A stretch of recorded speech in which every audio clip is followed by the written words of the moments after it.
Beposo, Nyakonakwe, Achieve Copper, Tumi Copper, Sikape, and Jerusalem.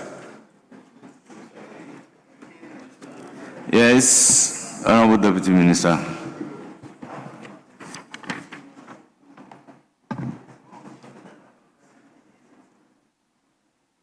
The ministry wishes to state that Sikape, Jerusalem, and Bugede community has already been considered under the implementation of the ongoing mini-grid electrification contracts, which grants funding from the African Development Bank is expected to be completed by the end of 2026.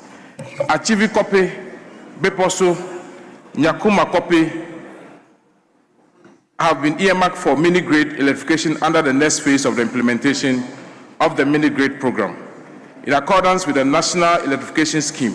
Electrifying this community is subject to ongoing efforts to unlock additional funds for electrification, and the House will be duly updated on the outcome of these efforts. Thank you. Yes, any supplementary question?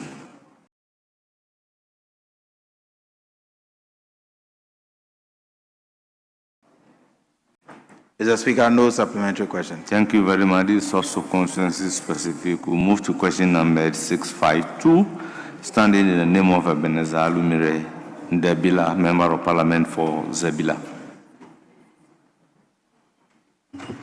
Thank you very much, Mr. Speaker.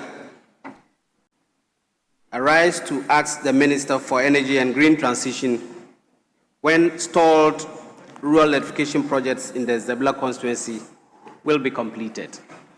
Thank you. Yes, Honorable Deputy Minister.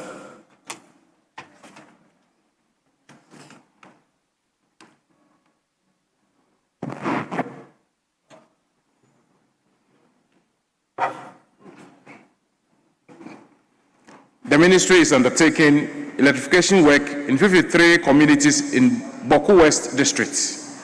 A total of 703 out of 768 HV poles have been supplied, planted, and partly strung in these communities. Out of the 8,530 LV poles required, 2,586 have been supplied, planted, and partly strung in these communities. The delays in the execution of the electrification projects are as a result of shortage of some key materials and equipment, including LV poles, transformer, conductors, meters, etc. The ministry is procuring these materials, equipment, and would arrange for the release of same to allow for the completion of the electrification projects in the district. The Ministry of Energy and Green Transition expects to complete the installation works of Guzongo, Salipega, Wiga, Kunga, Ziga, Asobila, Dangunga, Zibuku, Dangunga Basic School, Dangunga Bangu, Kasongo, Sakpara, Timbelingo, Yepiliga, Bunkuro, Gozizi, and Sinda communities by the end of 2026, December 2026.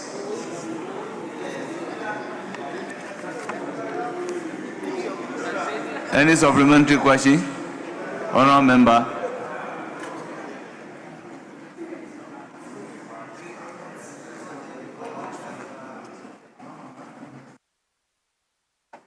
Thank you very much, Mr. Speaker. I think the Minister has given an elaborate explanation. I'm okay with it. I'm satisfied. Thank you. Question number 390, standing in the name of Honorable Michael Kwesi Edu, Member of Parliament for Oforikrom. You have the floor.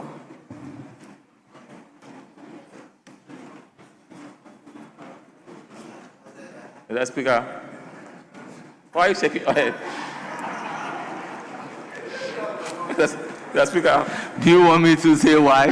No, don't say why. I shouldn't say it. Mr. Speaker, I'm just... But you asked a question, I want to answer. No, please, don't answer. I'm just craving on your indulgence to permit me to ask... Please do. Thank you very much. Thank you very much.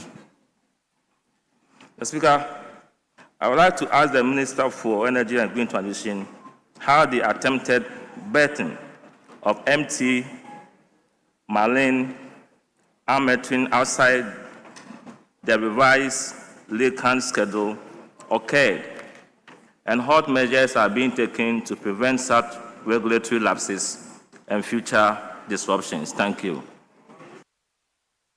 Yes, Honorable Deputy Minister. The Ministry of Energy and Green Transition has set up a Lakan Advisory Committee with industry representation that plays a supervisory role in the management of the Lakan program to avert disruptions to the program. The MPA, that is the National Petroleum Authority, since fourth quarter 2025, implemented new criteria for allocation of Lakan to bulk oil distribution and export companies, BIDEC. The co-loaded approach has ensured a more equitable allocation of Lakans to BIDEC and also dedicated Lakans for strategic supplies and the power sector. Honourable Member, any supplementary question? Mr. Speaker, I would like to find out from the Minister regarding the work of the advisory committee. I'd like to know the nature of the supervisory role and how effective it has been. Thank you. Yes, Honourable Minister.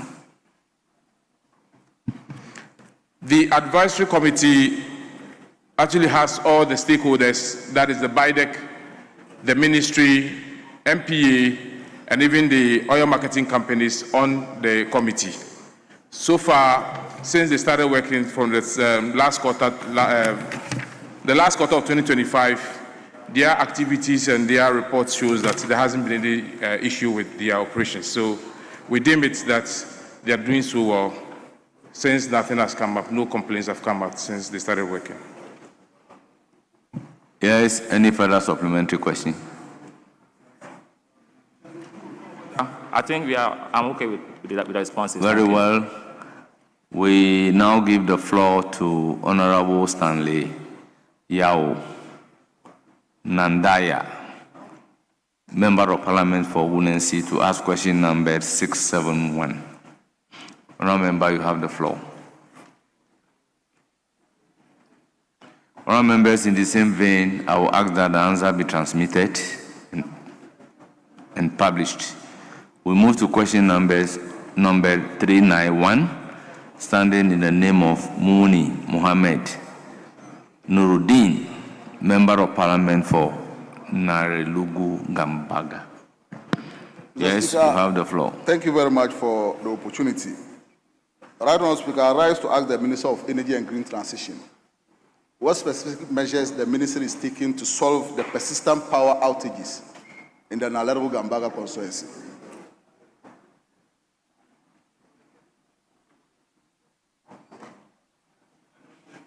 Yes, Honourable Minister.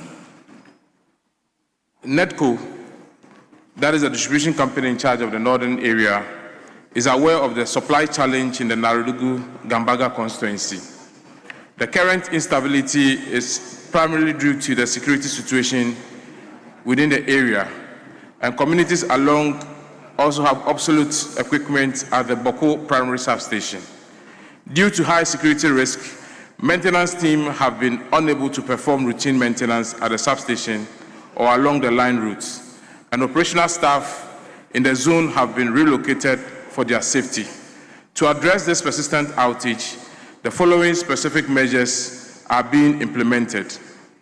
There's a specialized line maintenance, that is, NEDCO has scheduled special maintenance, including vegetation control, insulation replacement, and the assistance of security force to reduce transient faults. There is also a new line construction. With the support of the Ministry of Energy and Green Transition, a 34.5 kV line is being constructed to connect Gambaga to Walwale network to improve the power situation in the Gambaga-Narelugu corridor. Construction work on this new line is currently estimated at 80%. There's also a grade reinforcement. NEDCO is planning to replace obsolete equipment at the Boko substation as soon as the security situation allows for safe technical intervention. To further mitigate the challenge, the following interventions have been considered. Short-term measures, NEDCO would enhance downstream protection within the network, taking into account the extensive feeder length. This will involve the installation of auto reclosers to enable fault insulation and minimize widespread outage across the entire feeder. Implementation of this initiative is pending commitment authorization from the Ministry of Finance before work commence. The NEDCO has submitted its authorization request, and the Ministry of Finance is working on it. In the medium term, NEDCO also wishes to establish a switching station at Naralugu to provide dedicated feeder to the Bumpurugu, Gambaga, and Garu station. The switching station will be supplied from the Zebula box supply points. And the long-term measures, NEDCO, in conjunction with GRICO, also wish to construct a box supply point at Nakmanduri to serve Naralugu, Gambaga, Bumpurugu, and surrounding communities. Honourable member, any supplementary question?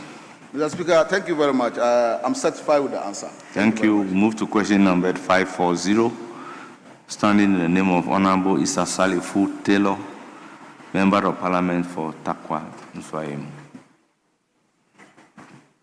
Thank you very much, the Right Honourable Speaker.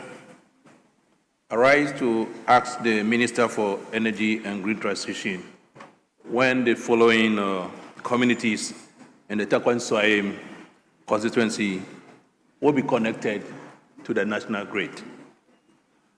Yes, Honourable Deputy Minister.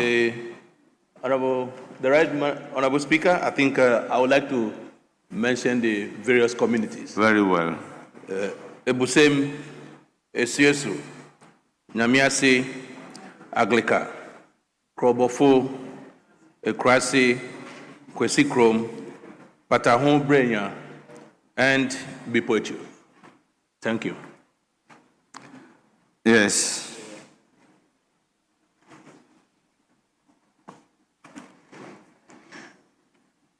The communities, namely Ebusem, Esiosu, Nyametiase, Akleka, Krobofo, Ekrasi, Kwesikrom, Patahu Brenya, and Bepo Echir, do not form part of any of the ministry's ongoing self-help electrification program, that is a SHEP.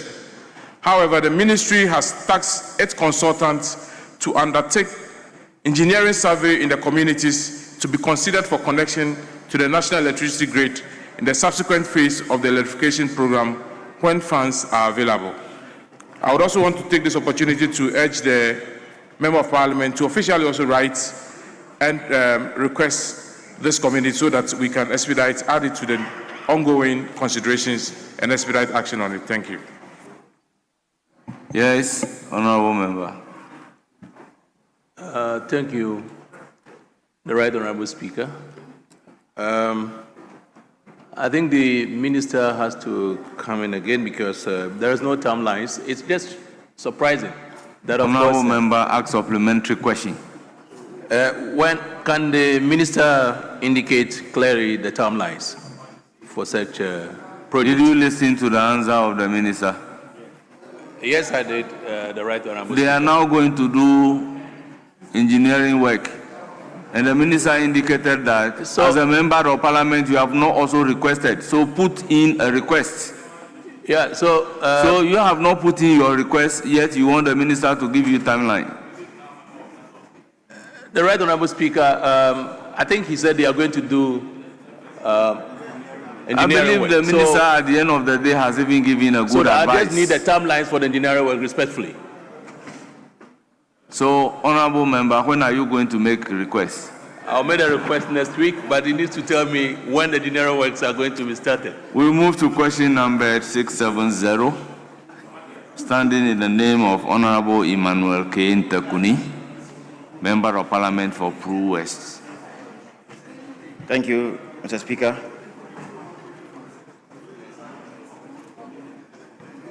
Mr. Speaker, I rise to ask the Minister for Energy and Green Transition the plans of the ministry to expand electricity connection in the following communities.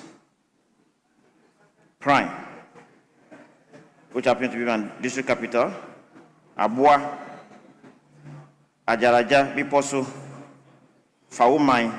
Where did you get the district capital from in the question? Mr. Speaker, it's not in the question. So what are you supposed to do? I call upon you to read the question numbered 670. You do exactly the same. You don't add, you don't subtract. Speaker, I'm guided. Thank you. The next community, Faumai, Damankwanta, Abase, Konfukrum, Zabrama, Yapare, Benim, and Cherambo, Kamampa. Thank you, Speaker. Yes, Honorable Minister. Honorable Speaker, respectfully, I don't have the response to this question because it wasn't part of the question that was Transmitted. was given to me. Very well. We'll direct the clerk at table to transmit the question for a response coming from the minister. So kindly take note and transmit the question to the minister. The question will be transmitted and the minister will come back with an answer. Thank you, Speaker.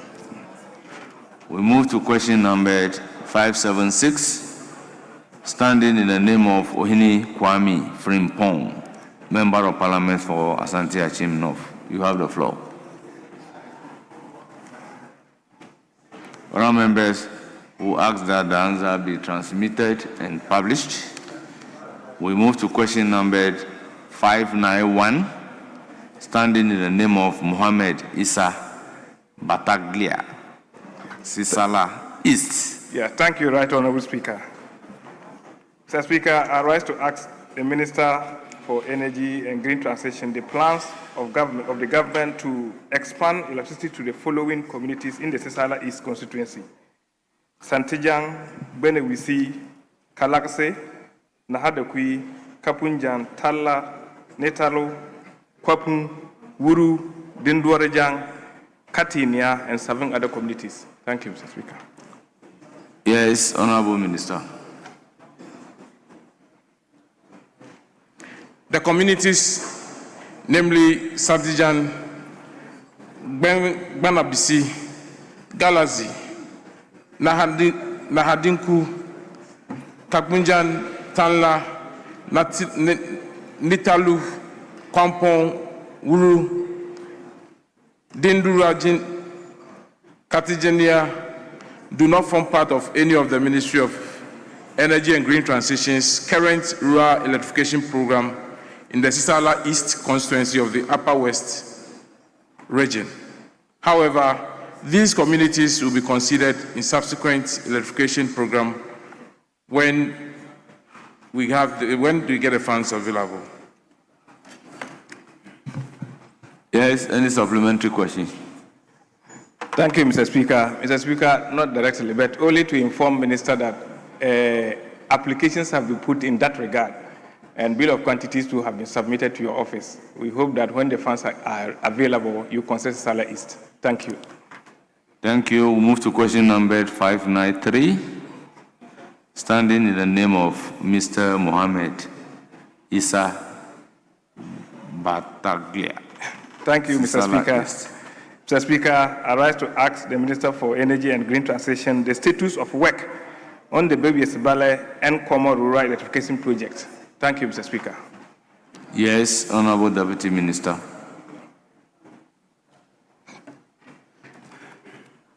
High voltage and low voltage substation and customer service works have been completed at Bawasibole. The community has been connected to the national grid with over 290 customers enjoying electricity since the year 2018. Common number 1 and common number 2, part of the ministry's ongoing SHEP 5 rural electrification projects in the Sisala East District of the Upper West region. High voltage and low voltage works have been completed at Common Number 1 and Common Number 2. Transformer has been supplied and mounted. However, 7 kilometers out of the 12 kilometers HV line 7, Common Number 1 and Common Number 2 was vandalized in 2024. Subsequently, the ministry has recently authorized the release of electrical materials required to restore the vandalized network. The ministry is implementing a local turnkey project earmarked at completing all ongoing electrification projects in the northern Savannah and Upper West regions this year, for which all the above-mentioned communities form part. This initiative is to eliminate delays associated with the traditional SHEP projects. Honourable Member, any supplementary question? Thank you, Mr. Speaker. Mr. Speaker, I will want to confirm that by thanking the minister. I think the contractor contacted me to assist in how we are transporting the release materials to the... Thank you very much. We move to question number 592, standing in the name of Kwame Apia Kondua, Member of Parliament for Fantiakwa North. Thank you, Right Honourable Speaker. I would like to ask the Minister for Energy and Green Transition the plans the ministry has to support developmental projects which are in dire need of the VRA resettlement in the following communities in the Fantiakwa North District: Dide Serakun, Onukun, and Domrase. Thank you, Right Honourable Speaker. Yes, Honourable Deputy Minister. A little background on the VRA resettlement program. The creation of the Akosomo Dam led to the acquisition of various sites to resettle persons who are affected. Consequently, 52 resettlement sites were created as a result of the Akosomo Dam project, which include the Dedesu, Reku, Onuku, and Dominase. On 22nd July 1996, a trust fund was executed between Volta River Authority, the government of Ghana, acting through the SWA Minister for Mines and Energy, and first trustee.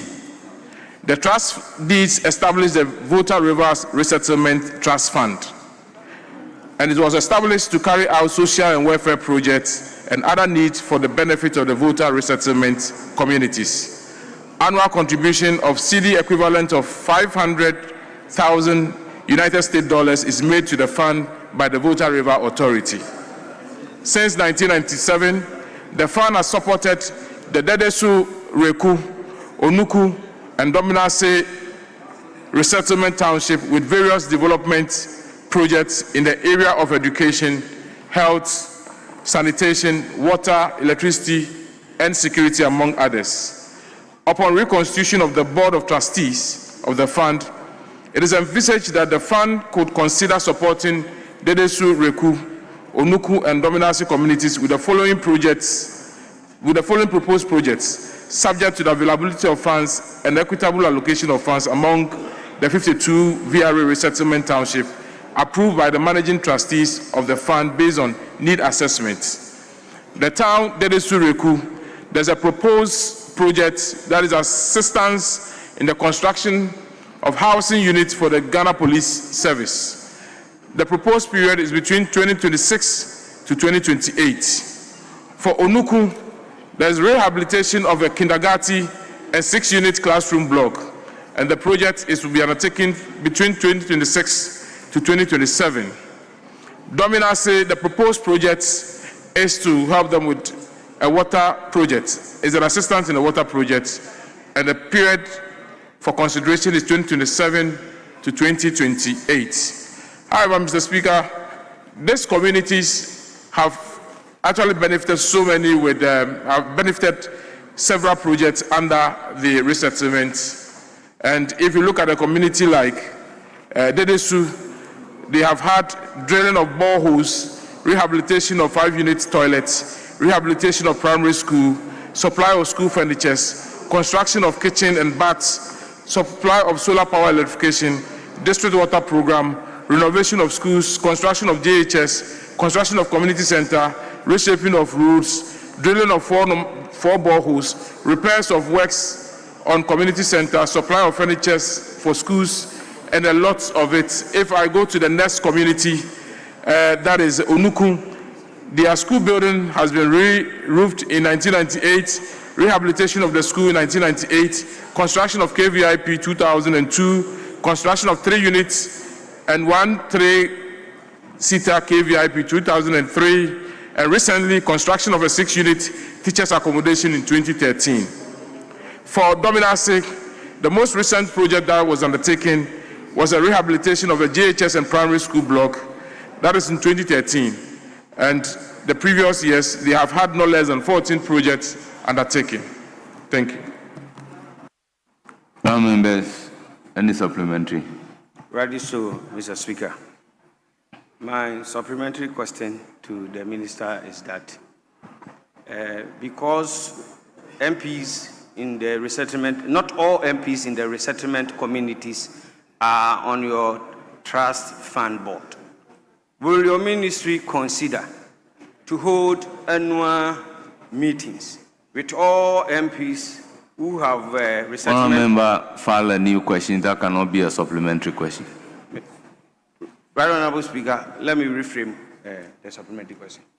Honorable member, how are you going to reframe this? Your question is on the support developmental projects which are in dire need of VRA resettlement in the following communities, and you are talking about membership of a board. Mr. Speaker, please give me the opportunity with respect.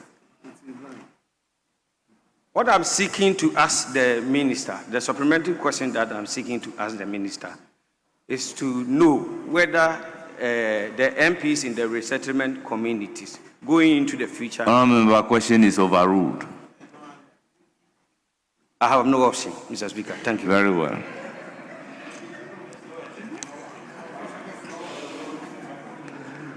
Honorable members, I maintain that we take this. The reason is that you don't take the minister by surprise. He must be aware. That's why the supplementary question is limited to the scope of the question that you have asked. You are asking for development project support in certain communities, and then you are coming to ask a supplementary question on the membership of members of parliament in resettlement areas on a board. It's clearly different thing. Clearly different thing. And it really offends Standing Order 89.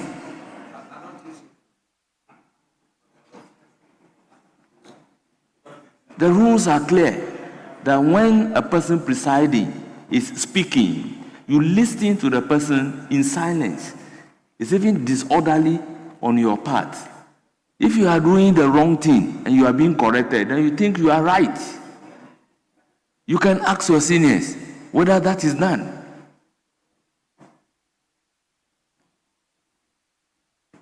Honourable members, let's move to question number 605. Standing in the name of Alhaji Alhassan Mumuni, Salaga North. Yes. Thank you very much, Right Honorable Speaker. I rise to ask the Minister for Energy and Green Transition the effort the ministry is making to connect the following communities in the Salaga North constituency to the national grid. Zankum, Nomna Yili, Chandan Yili, Nyeshila Palgane, Chegu, Chani, Chegu Fulani settlement, Panshagu Palgane, and Sunshe Fulani. Thank you. Yes, Honorable Deputy Minister.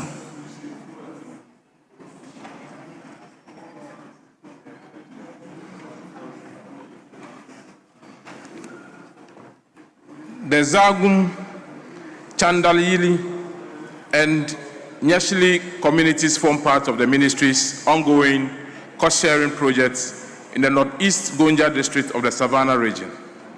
A total of 425 high-voltage poles required for the communities have been supplied and are yet to be planted.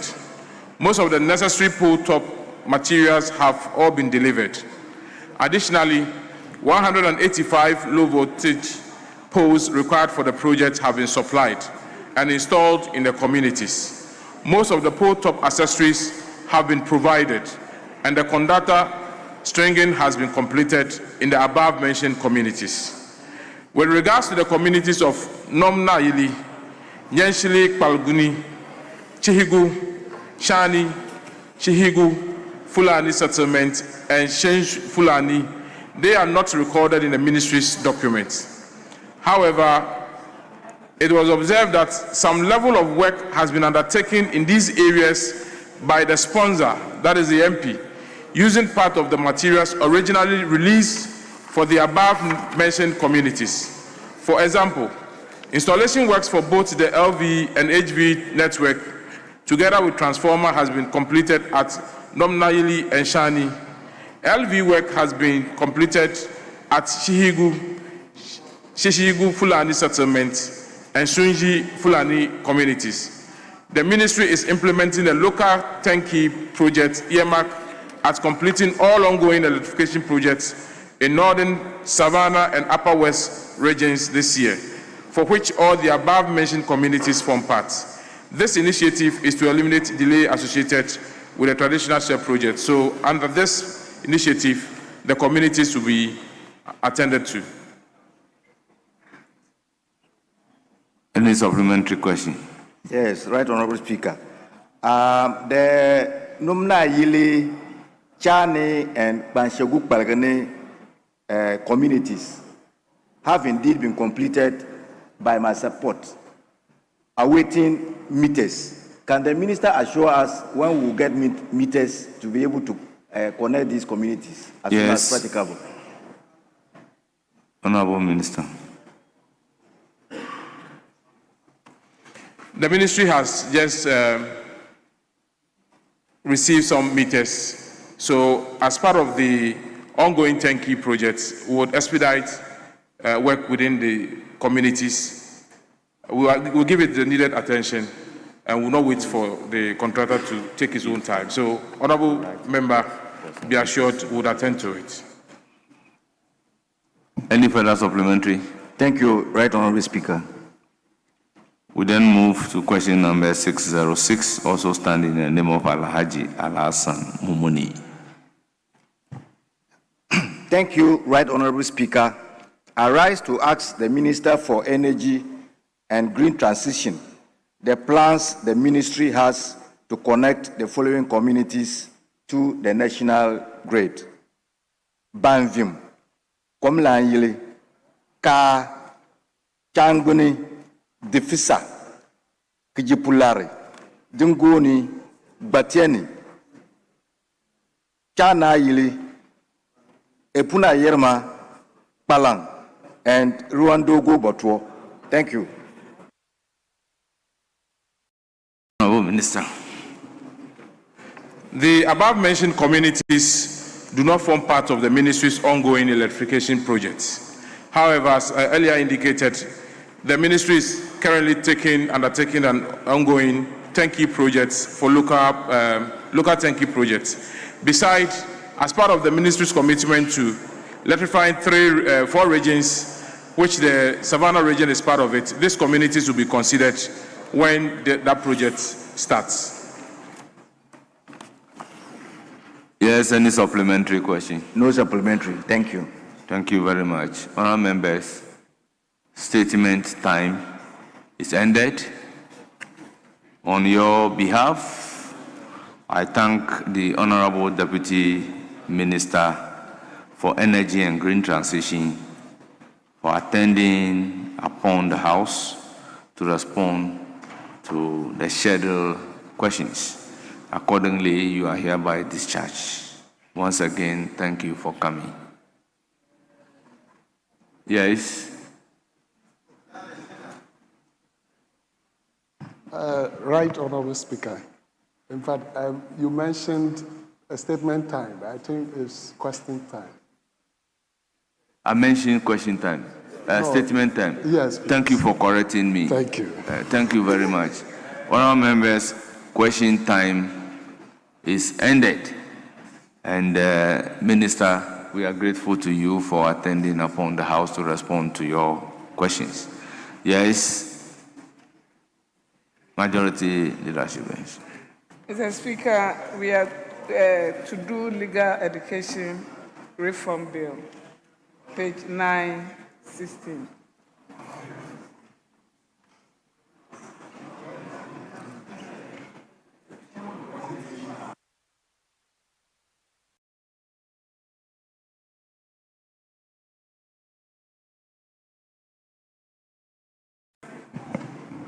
Well, honourable members, the request is to do the legal education reform bill. Mr. Speaker, I'm not too sure if we are ready. I can't see the chairman. Oh, chairman. Where is the Attorney General? Where is the Attorney General? The Deputy Attorney General is not here. The Attorney General himself is not here. Honourable members, honourable members, if we are not even going to do the business, let's not set a bad precedent. I maintain that Article 93(2) vests the legislative power in Parliament. This legislative power vested in Parliament, the exercise of it is not tied to any member of the executives. So when we come here and say that we cannot exercise that legislative power because the minister is not here, then we should look at the constitutional implication of what we are placing on record.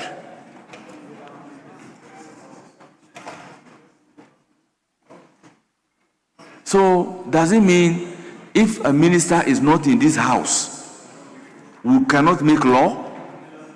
So that will be controlled by the legislature as and when they want the minister comes? After the introduction of the bill, it's in the domain of Parliament. Yes, Leader. We can go ahead. I've just contacted with my team.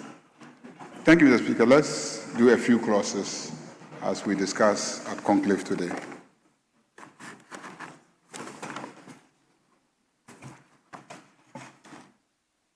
Honourable members, the legal education reform bill is at consideration stage.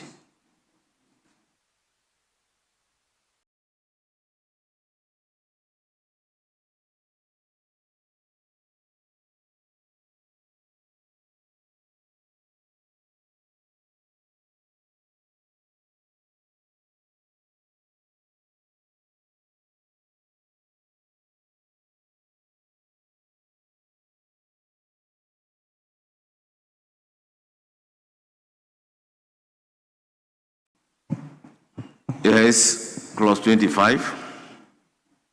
Chairman of the committee. Application for full accreditation license. Mr. Speaker, clause 25. Amendment proposed is to delete. Honourable member, before you propose the amendment, do it as agreed upon so that you can carry the members along. Clause 25 in the old bill is now. Was that not what we agreed upon? Yes.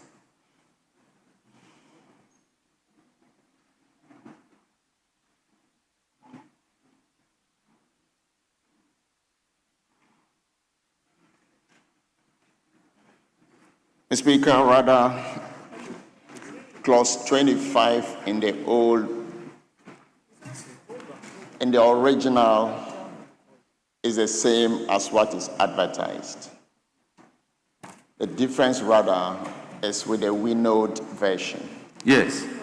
So the winnowed version is clause what? Yeah.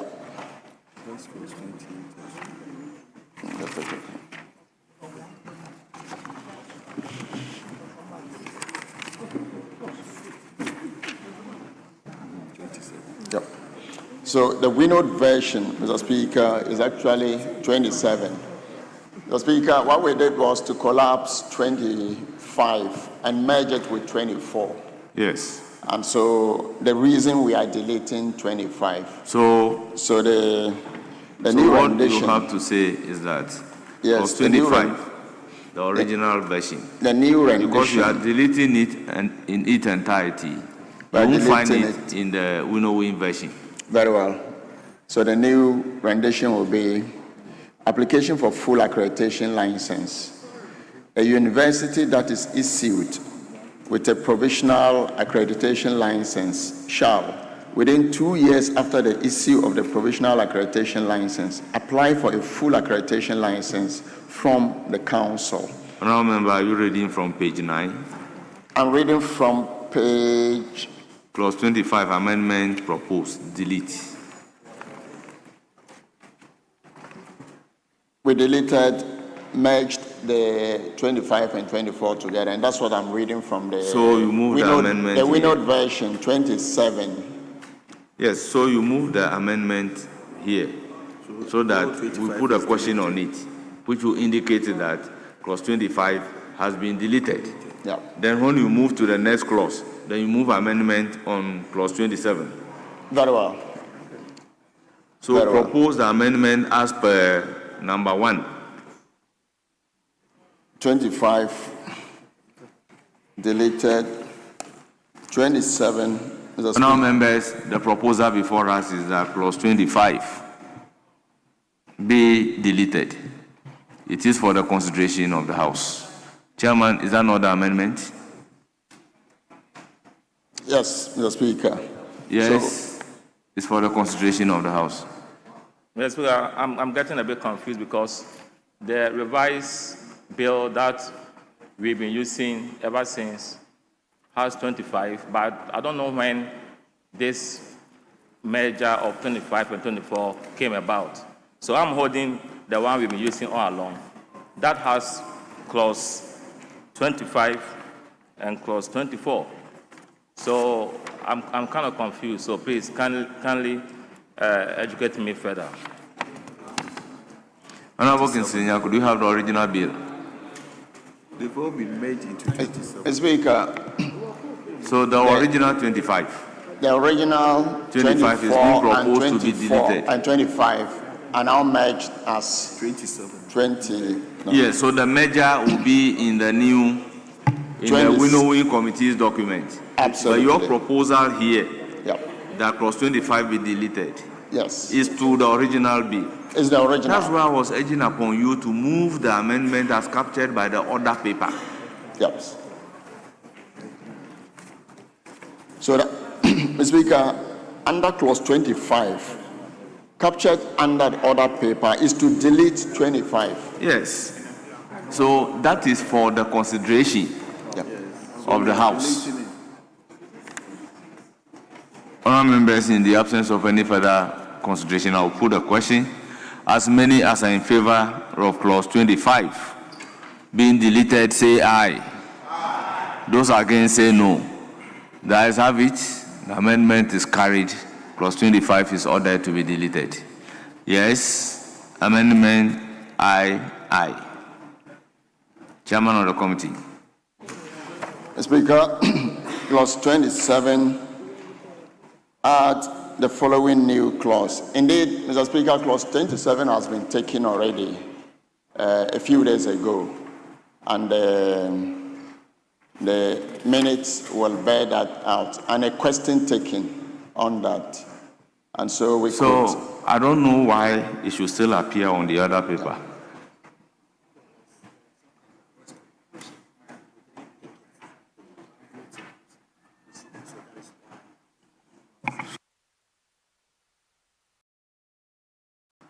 Very well, in view of the fact that clause 27 has been taken already, I direct that once it has been taken, we will then move to the next clause. We stopped at clause 31, so the next available clause for us to continue with is clause 32.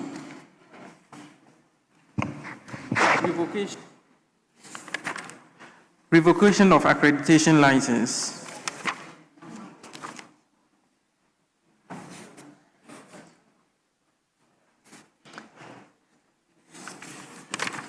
Yes. Right Honorable, Clause 32 of the original bill matches with Clause 34 of the Winode bill. May I repeat that? Yes, it's taken. Clause 32 of the original bill matches with Clause 34 of the Winode bill. Mr. Speaker, amendment proposed. Add the following new subclause. Where an accreditation license is revoked under this section, A, persons already enrolled in law practice training at the university at the time of revocation shall complete the law program as if the university continued to hold the requisite accreditation license. And B, please, if the amendment is long and it is already captured, just move it as such. Mr. Speaker, amendment proposed as advertised on page 10 of the order paper. I so move. Honourable members, the proposed amendment is for the consideration of the House to add the new clauses as captured in page 10. Any further amendment? In the absence of any further amendment, I will put a question on the proposed amendment. As many as are in favor of the proposed amendment say aye. Aye. Those against say no. The ayes have it. Proposed amendment to clause 32, now clause 34, is ordered to stand part of the bill. Now, I'll put a question on the entire clause.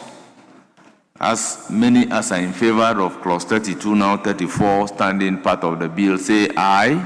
Aye. Those against say no. The ayes have it. Clause 32 is accordingly ordered to stand part of the bill. Clause 33. Inspection of accredited universities. Clause yes, Chairman of the committee.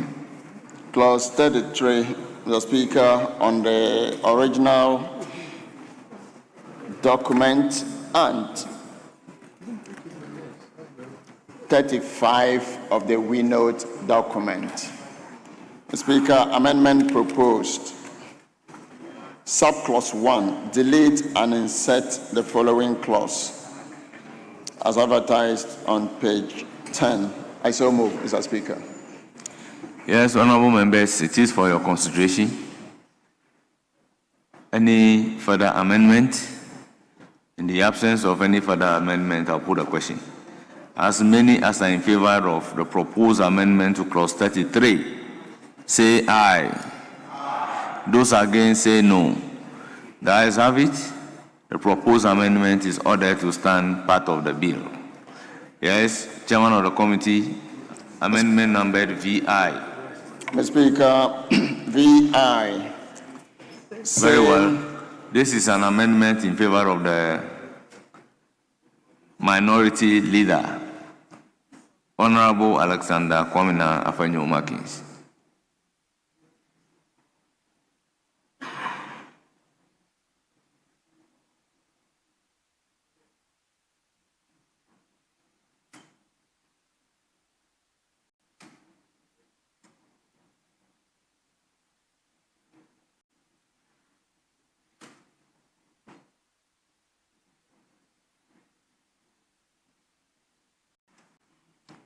Is anybody with authority to move that amendment?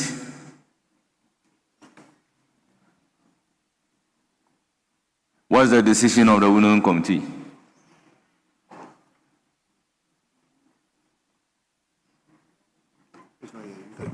Yes. He's not here himself, and he's not giving me the reason for this particular amendment. Very well. Do we defer the amendment or take it as second consideration?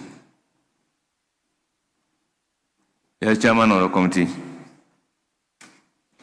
Speaker, we can then move to VII. Very well. Amendment proposed, subclause 2, line 3. We are putting a question on the entire clause 33. No. Okay, there is amendment number VII. Yeah. But I ask, do we defer? do we defer his amendment and defer the consideration of the clause, or if he feels strong, we take it as second consideration? Let's take it and put it, because we all are... Very well. So let's move to VII.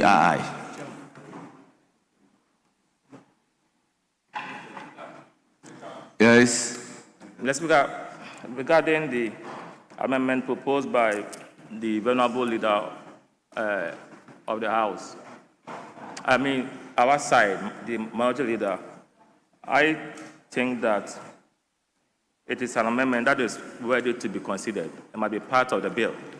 Because it says, and the council shall ensure that inspections are conducted at least once in each semester to ensure continuous compliance with the prescribed standards. This is about quality assurance. So I support this proposed amendment from the leader. Yes, Professor, nobody in this House indicated that it is not an amendment that is not worthy for consideration. This is a house of record. So when certain things are placed on record, tomorrow they look at it, it will appear to the minority leader as if his amendment is being considered not worthy. That is a wrong impression. We are looking for somebody who has his authority to either move the amendment on his behalf, we defer the amendment, or we put the question so that when he feels strong, he can come and take it at second consideration. Yes, Speaker, I agree with you. I have to withdraw the word worthy. But because you asked the chairman his position on that, that was why I came back and suggested that we should consider it and deferring it. The position that I asked the chairman is that, are we deferring for second consideration, or the Winnowing Committee has a position on this? So he said we should continue. That's why I called item numbered VII. Chairman of the committee, item numbered VII. Mr. Speaker, item number VII, amendment proposed, subclause 2, line 3, delete commission and insert council. I so move. It is for the consideration of the House. I'll put a question. As many as are in favor of the proposed amendment by the chairman of the committee, say aye. Those against, say no. The ayes have it. The proposed amendment is ordered to stand part of the bill. I will then put a question on the entire clause 33. As many as are in favor of clause 33 as amended, standing part of the bill, say aye. Those against, say no. The ayes have it. Clause 33 is ordered to stand part of the bill. Clause 34. Appeal. Chairman, VII. Clause 34, amendment proposed, Mr. Speaker, paragraph C, line 2, after education, delete reform. I so move, Mr. Speaker. Honourable members, it is for your consideration. I'll put a question. As many as are in favor of the proposed amendment to clause 34 by the chairman of the committee, say aye. Those against, say no. The ayes have it. Clause 34 as proposed to be amended by the chairman of the committee is ordered to stand part of the bill. Now I'll put a question on entire clause 34. As many as are in favor of clause 34 as amended standing part of the bill, say aye. Those against, say no. The ayes have it. Clause 34 is ordered to stand part of the bill. Yes, chairman of the committee. Mr. Speaker, IX, sectional note before clause 35, amendment proposed, delete degree. I so move. Honourable members, it is for your consideration.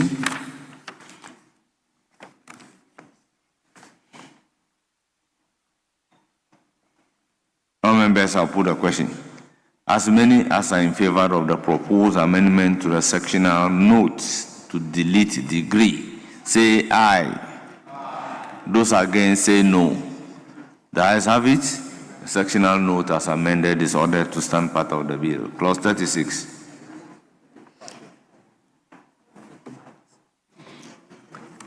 Clause 36, amendment proposed. Very well, let me put a question on clause 35. Administration of Law Program. Chairman of Committee, any proposed amendment? Mr. Speaker, no proposed amendment. It is for the consideration of the House. Any amendment to clause 35? I'll put a question on 35. As many as are in favor of clause 35 standing part of the bill, say aye. Those against, say no. The ayes have it. Clause 35 as amended is ordered to stand part of the bill. Now, let's move to clause 36. Dean of Law Degree Program. Yes, Chairman of the Committee. Mr. Speaker, amendment proposed. Subclause 1, line 1 after law, delete degree. And in line 2 after law, delete degree. I so move, Mr. Speaker. Let me do this before. Honourable members, I'll put a question on 36 and give consequential directive to the drafters to accordingly do the deletion of degree at the relevant sections. As many as are in favor of the proposed amendment by the chairman of the committee, say aye. Those against, say no. Drafters, can they take note and do all the consequential amendments? Again, clause 36.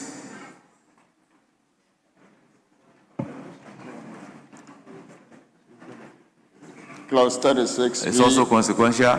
Honourable members, this is a consequential amendment. I've already directed the drafters, but I'll put a question. As many as are in favor, say aye. Those against, say no. The ayes have it.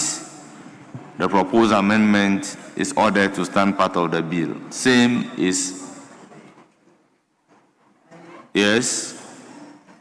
applies to item numbered XII at page 11. So I consequentially direct. So let's take the item numbered III. Amendment proposed, Mr. Speaker. Subclause 2, paragraph A, delete and insert the following as captured under page 11. I so move, Mr. Speaker. Our members, the proposed amendment is for your consideration. Any further amendment? In the absence of any further amendment, I'll put a question to the proposed amendment. As many as are in favor, say aye. Those against, say no. Our members, the proposed amendment by the chairman of the committee in XIII is ordered to stand part of the bill. Now, XIV. Chairman of the committee.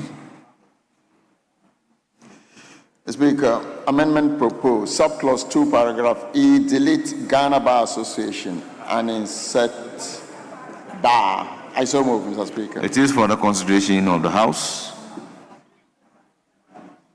Any further amendment? In the absence of any further amendment, I'll put a question. All those in favor of the proposed amendment by chairman of the committee to clause 36 as in XIV, say aye. Those against, say no. The ayes have it. The proposed amendment is ordered to stand part of the bill. Clause XV. Amendment proposed, Mr. Speaker. Subclause 2, paragraph G, line 3, after law, delete degree. I so move, Mr. Speaker. Honourable members, the proposed amendment is for your consideration. I'll put a question. All those in favor of the proposed amendment say aye. Those against say no. The ayes have it. The proposed amendment by the chairman of the committee to clause 36 as in XV is ordered to stand part of the bill. XVI, chairman of the committee. Speaker, amendment proposed. Subclause 2, paragraph H, delete. I so move. Honourable members, the proposal is to delete subparagraph 2. It's for the consideration of the House. Any proposed amendment? I'll put a question. As many as are in favor of the proposed amendment by the chairman of the committee to clause 36 as in XVI, say aye. Those against say no. The ayes have it. The proposed amendment is ordered to stand part of the bill. Now I'll put a question on the entire clause 36. All those in favor of clause 36 as variously amended standing part of the bill say aye. Those against say no. Clause 36 as variously amended is ordered to stand part of the bill. Clause 37. Functions of the Dean. Mr. Speaker, I note that clause 37 XVI. Yes, I consequentially directed that the issues relating to the degree. Very well. Drafters should do the consequential amendment and tidy it up for us. Now, clause 37. And so, Mr. Speaker, the entire clause 37 up to XXIX members should consequentially be. Members, the amendment proposed to clause 37 are all consequential to delete degree. So, honourable members, I will put a question on all the amendments together. So, all those in favor of the proposed. So I'll put a question on the entire clause 37 pursuant to the directives. All those in favor say aye. Those against say no. The ayes have it. Clause 37 as consequentially directed to be amended is ordered to stand part of the bill. Clause 38. Administrator of Law Degree Program. Mr. Speaker, 38 is the same XXX and XXXI. Honourable members, in the same vein, I consequentially direct the drafters to take notes and delete degree accordingly. I'll put a question on the entire clause 38. As many as are in favor of clause 38 as proposed to be amended, standing part of the bill, say aye. Aye. Those against say no. The ayes have it. Clause 38 is ordered to stand part of the bill. Clause 39. Functions of Administrator. Mr. Speaker, same for clause 39. Honourable members, I consequentially direct the drafters to tidy it up. It has to do with the same deletion of the word degree. I will therefore put a question on the entire clause 39. As many as are in favor say aye. Those against say no. The ayes have it. Clause 39 is ordered to stand part of the bill as consequentially directed. Clause 40. Accounts Officer of Law Degree Program. Mr. Speaker, the same for clause 40. Honourable members, the same consequential directive is for clause 40 and 42. Chairman of the committee, is that so? Yeah, 41, rather, Mr. Speaker. So 40, 41. 42, there's a bit of a difference. So we can take, Mr. Speaker, 40 and 41. So I direct that all consequential amendments leading to the deletion of degree be taken as in clause 40, 41, and 42. 42 XLVI. Yes, so you now move the amendment to the clause in XLV. So let's take 40 and 42. I'll put a question on 40 and 42. All those in favor? 41 and 42. No, 41. All those in favor of the consequential amendment, I've directed already. So all those in favor of the clause 41, as consequentially directed to be amended, say aye. We haven't taken 40. Okay, let me put a question on 40. All those in favor of clause 40, as consequentially directed to be amended, say aye. Those against say no. The ayes have it. Clause 40 is ordered to stand part of the bill. Clause 41. The question is... Functions of Accounts Officer. Yes. It's also consequential. I direct the drafters to take note of it. Then I'll put a question to 41. All those in favor of 41 as consequential. Yes. Mr. Speaker, 41, clause C. So if you have amendment to clause 41, let me put the question on. Should we take the consequential directives, then we can come to your amendment? Very well, very well. So your amendment. I propose paragraph C, evaluate the internal financial management procedures and make recommendations on how to improve the financial. Instead of status, I suggest that we use position, financial position of the law program. So we delete status and insert position. Do we say financial status or financial position? Speaker, I think position is better. Very well. I'll put a question on your amendment.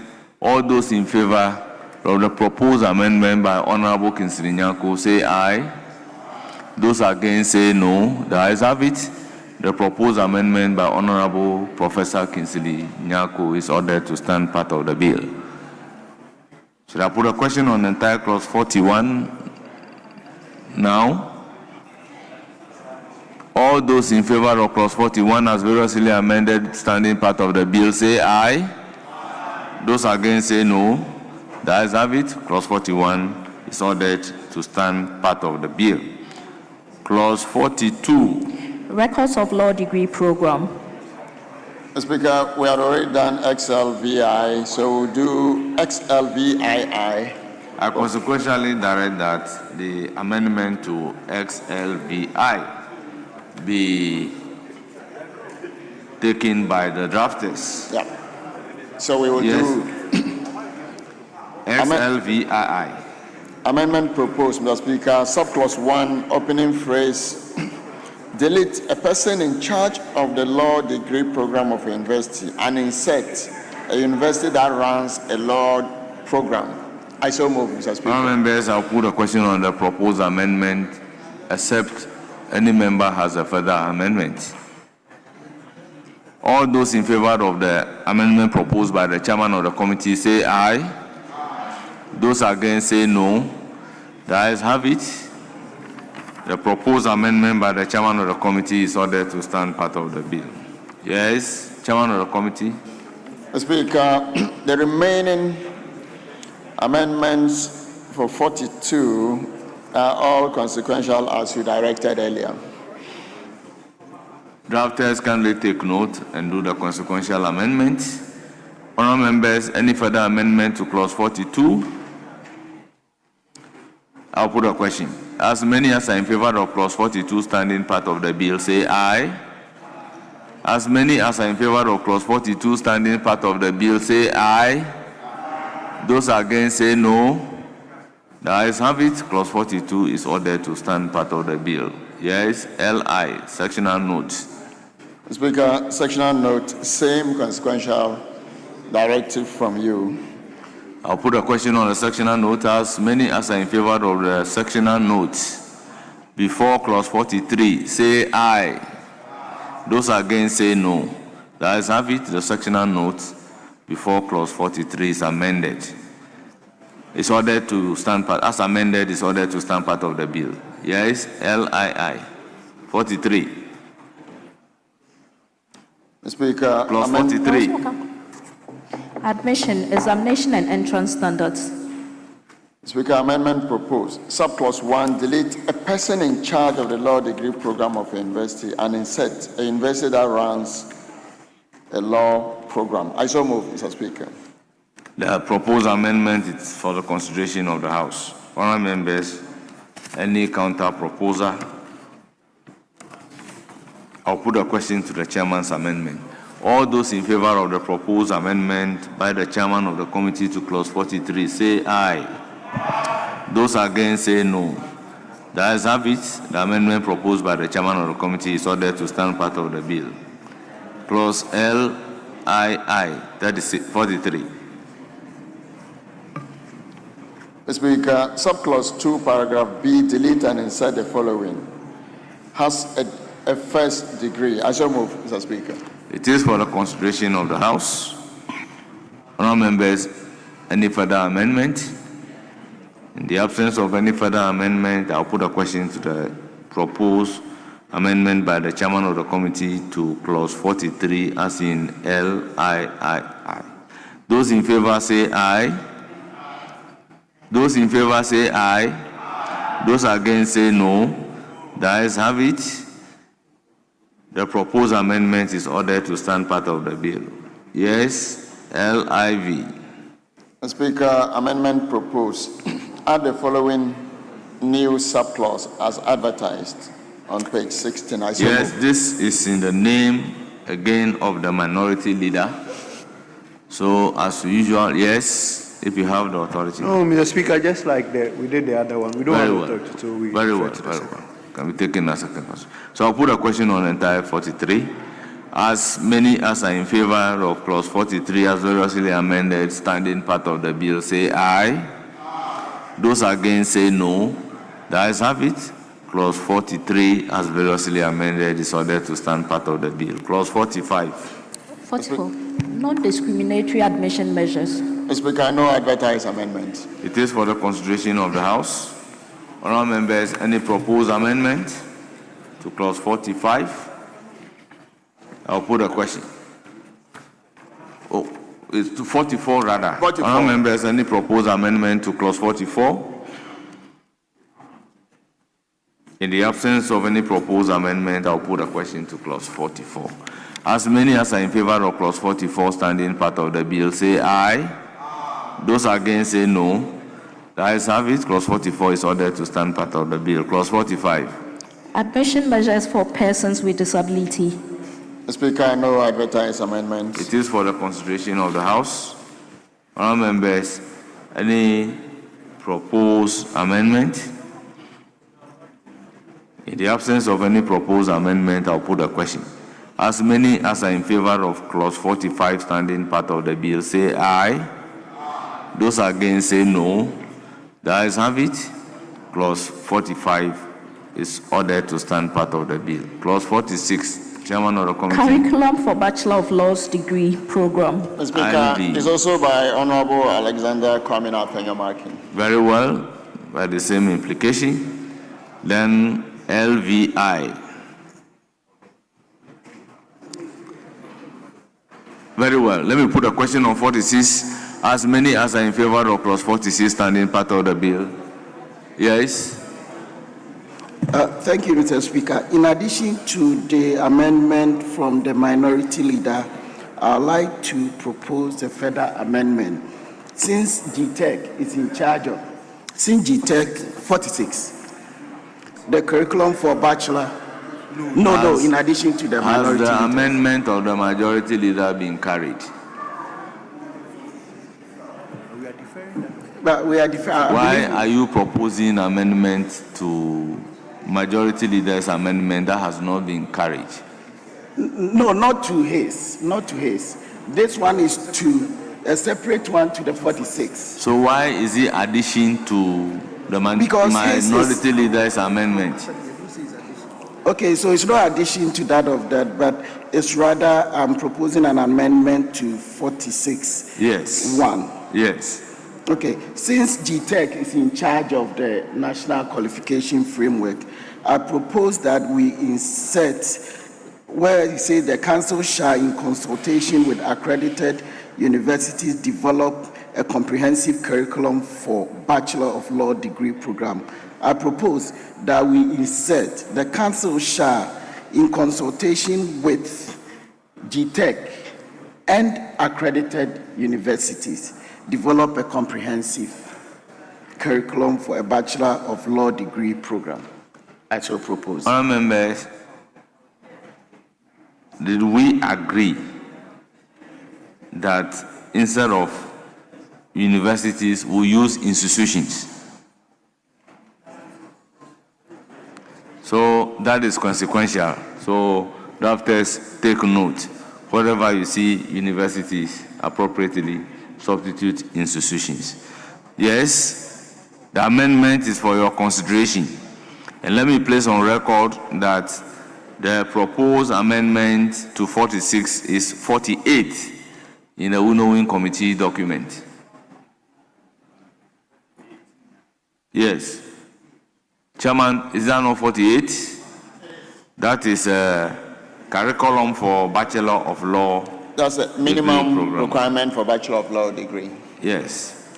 So, it's for your consideration. Chairman, what do you say to it? Mr. Speaker, GTech, may he explain further why GTech should be part of this? Why GTech should be part of this consultation? Thank you, Mr. Speaker. The Ghana Tertiary Education Commission is the custodian of the National Qualification Framework, which goes all the way up to terminal degrees.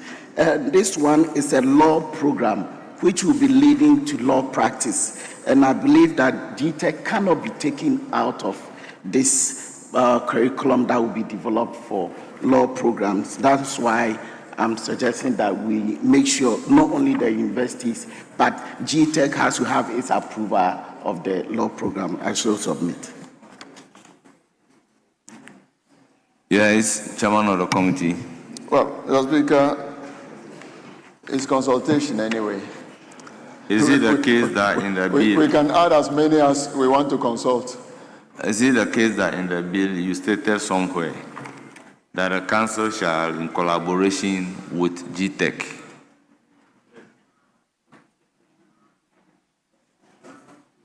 as part of the bill?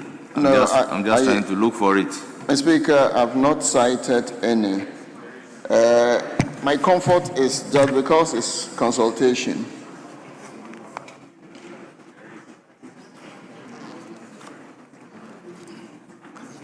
Consultation is not consultation. Yes, because I'm just looking for it. I know I've read somewhere in the bill that you say the council in collaboration with GTech, and you've even quoted the GTech Act, the Accreditation Act.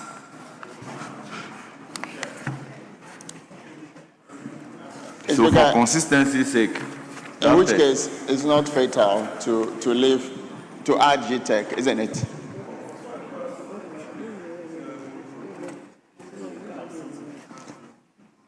Yeah, that's fine. It's not fatal to add GTech, that's all. Yeah. Yes, look at clause 3A.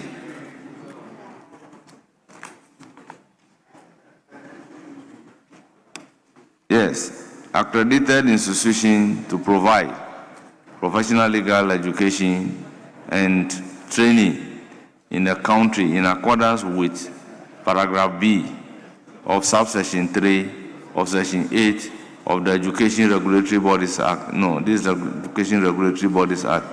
No, in collaboration with the Ghana Tertiary Education Commission, set the standard for the accreditation of law program in institutions.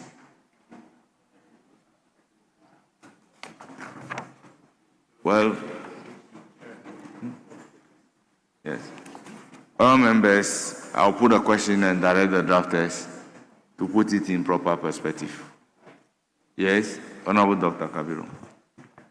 Chair, I take notice of your direction, but I want to make the point that the rendition here should be consistent with Section 3, because we discussed in this House the turf between the area of GTech and what we want the council to deal with. And I think we were very clear in our minds that when it comes to the law programs, it is within the turf of GTech, and that GTech will still want to continue to be the one leading in this particular. But we also admit that the council would have a role to play in collaboration with GTech to ensuring that we have the curriculum suit for the law program.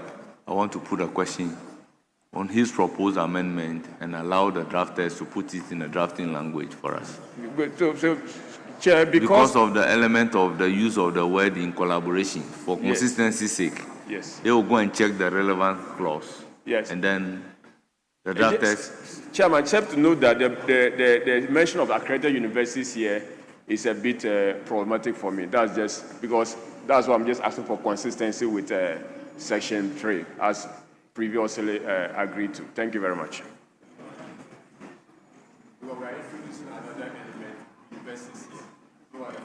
Yes, so we said this is a consequential.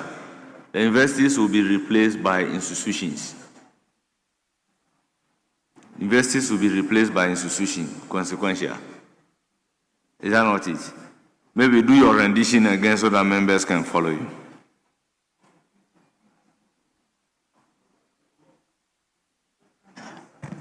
Thank you very much.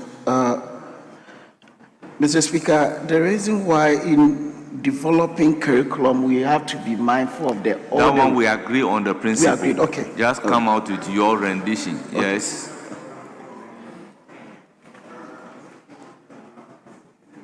Mr. Speaker, we need to pay attention to the clause that follows. Clause that follows, content of curriculum. So you see that the law itself actually details the curriculum. So you see 49 says the curriculum for a Bachelor of Laws degree program shall provide A, instructions that are necessary for the importation of practical and theoretical training, training in information technology, and then oral presentation, applied writing, trial practice skills, and the Council shall review the curriculum every 5 years to take account of new developments. So, do you think it is still necessary for the Commission to be consulted in this matter? Thank you very much. Exactly so. The Commission, like I said, is in charge of the National Qualification Framework. So every qualification, it doesn't matter which profession that is attained in the country, they are the regulators of it. And since, if you look at the details, the clause that follows, this condition could even change because curriculum is dynamic. And the national qualification ensures that this dynamic nature of curriculum is adhered to. So it's still very important and necessary that we keep the Commission GTEC in place for Clause 46. Honourable members, let's look at the clause carefully. It says the Council shall, in consultation with accredited institutions, develop a comprehensive curriculum for a Bachelor of Law degree. Is GTEC responsible for accreditation, or they are also responsible for development of the curriculum? Because they give accreditation based on the curriculum. So why would you involve GTEC in the development of the curriculum? That is why the rendition is saying that the Council must develop the curriculum for the curriculum with the accredited university. Before they will be doing that, yes, Leader. Ordinarily, I think the curriculum is approved by the Commission. Normally, in accrediting a university, they approve the curriculum as part of what they look at to determine if you should offer a degree in that program. But So I think the objective of this legislation is to place that responsibility in the hands of the Council. But he is saying that given the traditional role of the Commission in developing and approving curricula for universities in the process of accreditation, it will be good that we provide for some consultative role for the Commission. Chairman is not opposed to it. Chairman, are you opposed to that? Chairman says he doesn't think it does. We need to look at the defined role of the Commission. You see, that's why they say in collaboration, they will set the standard. So what has been said in 3 is that they set the standard in collaboration. You understand? Mr. Speaker, in practice, even though you set the standard, which is based on the National Qualification Framework, it gives you the identifiers. But when it comes to the process, it's critical that you involve GTEC in the process, so that, but who is the regulator and set the standards? And remember, the standards are also being set in collaboration. So,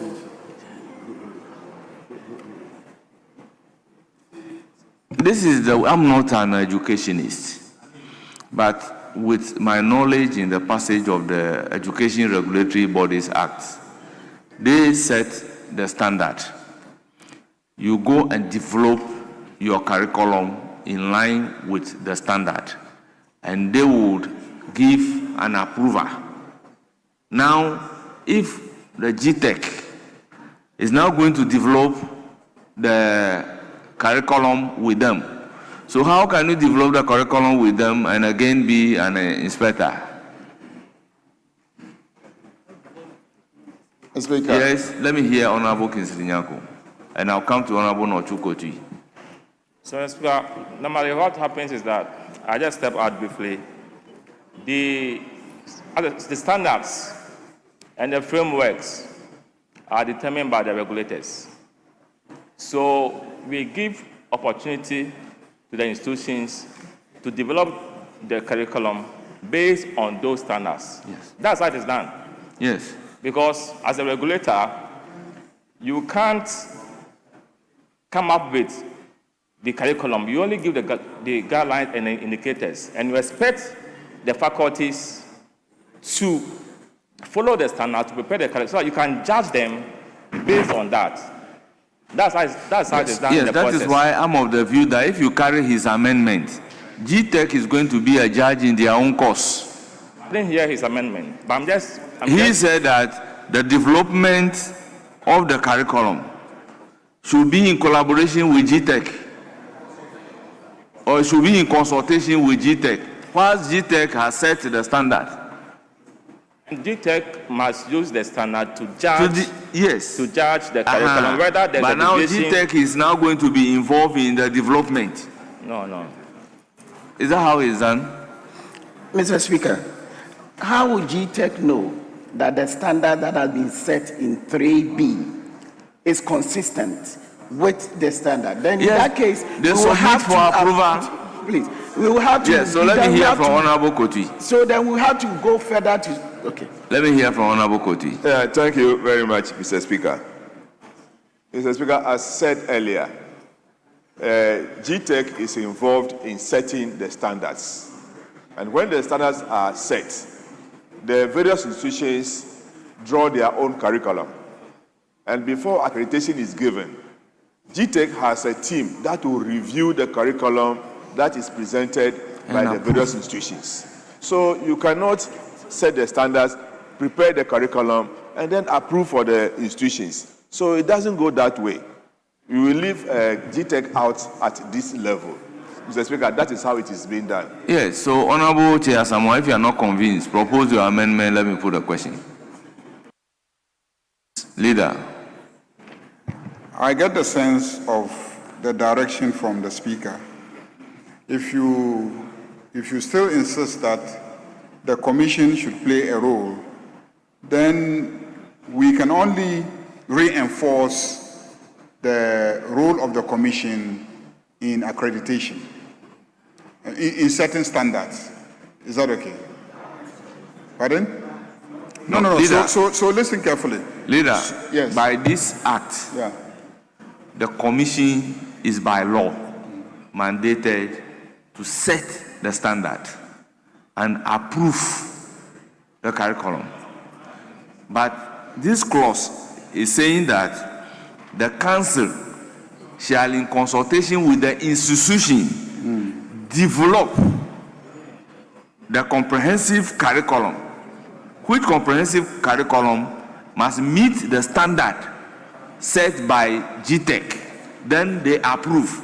Now your amendment will bring GTEC into the development of this comprehensive curriculum, which is not proper. Yeah, so that was why I thought that if he has a proposal, it can only be in accord with the role of the Commission in setting standards. So you could say so you could come to 48 2B. That's the new bill, the new rendition. 48 2B, and say the curriculum developed under subclause 1 shall, A says, accord with contemporary demands for legal services. B says, provide for the recruitment of competent and committed teaching staff for the university. And then a C, which say, meet the standards set by the commission. Yes, that I don't have a problem. I also don't, because that makes sure that the approval process is also taken care of. But automatically, they have to approve. If they don't approve, they won't give you accreditation. Yes, but if they give you approval to develop curriculum, they have to make sure that the standard that they have given you is adhered to. Because we will be leaving yes, Professor Kinsley. So then we'll go with the approval. Professor Kinsley Nyako. So I want to propose that we go with. So he has something to say to what minority leader is proposing. That's what I'm giving him. Mr. Speaker, so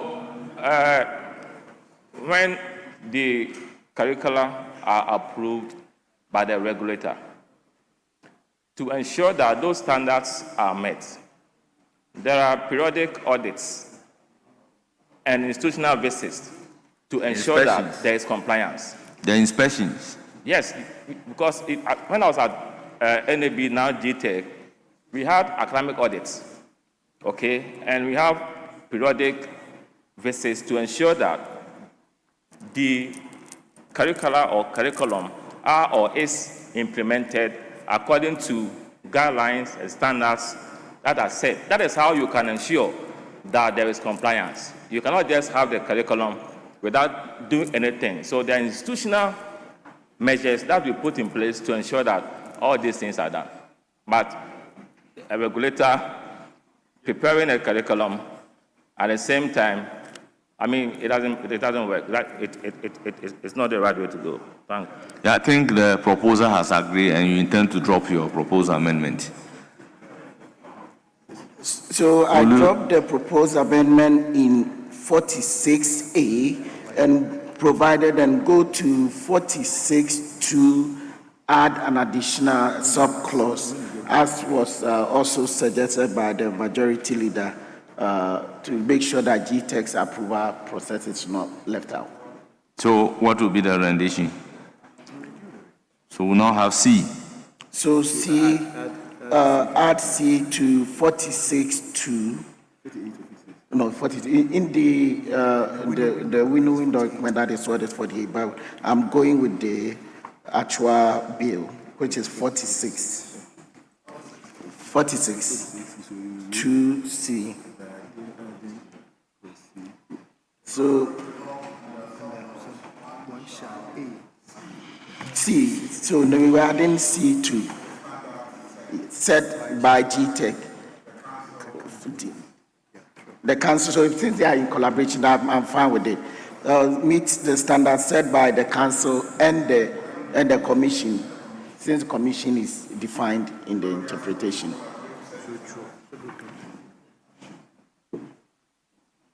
Yes. I'm saying that even there we need to repeat the rendition in clause 3A and B, because clause 3A says standards set by council in collaboration with the commission. Yes. So if you now come to 46C, you must repeat that rendition and meet the standards set by the council and the commission. That's C. Just add C. Just add meet the standards set by the council in collaboration with the commission. So, drafters, is it possible we cross-reference it to clause 3 and meet the standard set in clause 3B also or A? Very well. So, and meet the standard set by the council and the GTEC. I will then put a question. Yes? I have a proposed amendment. Yes? Not on what is being... So let me... So when you are done, yeah. All those in favor of the proposed amendment, say aye. All those against, say no. The ayes have it. The proposed amendment is accordingly ordered to stand part of the bill. Yes? Professor Kingsley Nyako. Mr. Speaker, with respect, 2B, provide for the recruitment of competent and committed teaching staff for the university. I propose we delete committed so that we have provide for the recruitment of competent teaching staff for the university. I mean, if you add committed teaching staff, in recruitment, how do you determine that when the person has not even started doing their work? So I'm suggesting that we retain competent and delete committed and committed. And you say that cannot be determined. You are a professor in parliament. When you apply to be a teaching staff, from the background that you are a professor, you are competent. However, because you are a member of parliament, your membership for parliament will affect the level of your commitment. Mr. Speaker, the point I'm making is that the 46.1 says the council shall, in consultation with accredited universities, develop a comprehensive curriculum for a Bachelor of Laws degree program. The curriculum developed under subsection 1 shall accord with contemporary demands for legal services and provide for the recruitment of competent and committed teaching staff for the university. You want us to go away with the word committed. In determining who is competent, that one can be easily done. It can because of your qualification and your credentials. But as to your commitment on the job, it is difficult to ascertain. So we don't have to put ourselves in uncharted, futuristic temptations. Yes, let me hear from the chairman of the committee. Speaker, let me admonish my very good friend to abandon competence and commitment. Speaker, you are recruiting people. The CV and all the things you look about them is about their commitment to wherever they are coming, their work, wherever they are coming from. So it is not when you recruit them, it is where you are taking them from. You are assessing the commitment of what they were doing before you recruit them. So remember, it says the council provide for the recruitment of competent. So you are going to recruit from somewhere. The competence of that person is determined at where he was, where you were picking the person, and not when you bring him in. So that is why the two words will go, competence and commitment. So the commitment of that person, before you recruit, you should have done your due diligence. You should have done your recce. So if you are poaching a professor from UPSA to University of Ghana, you should have done your recce to know the commitment of that person and the competence at where he is currently working before you bring him in. That is the essence of this. In addition to that,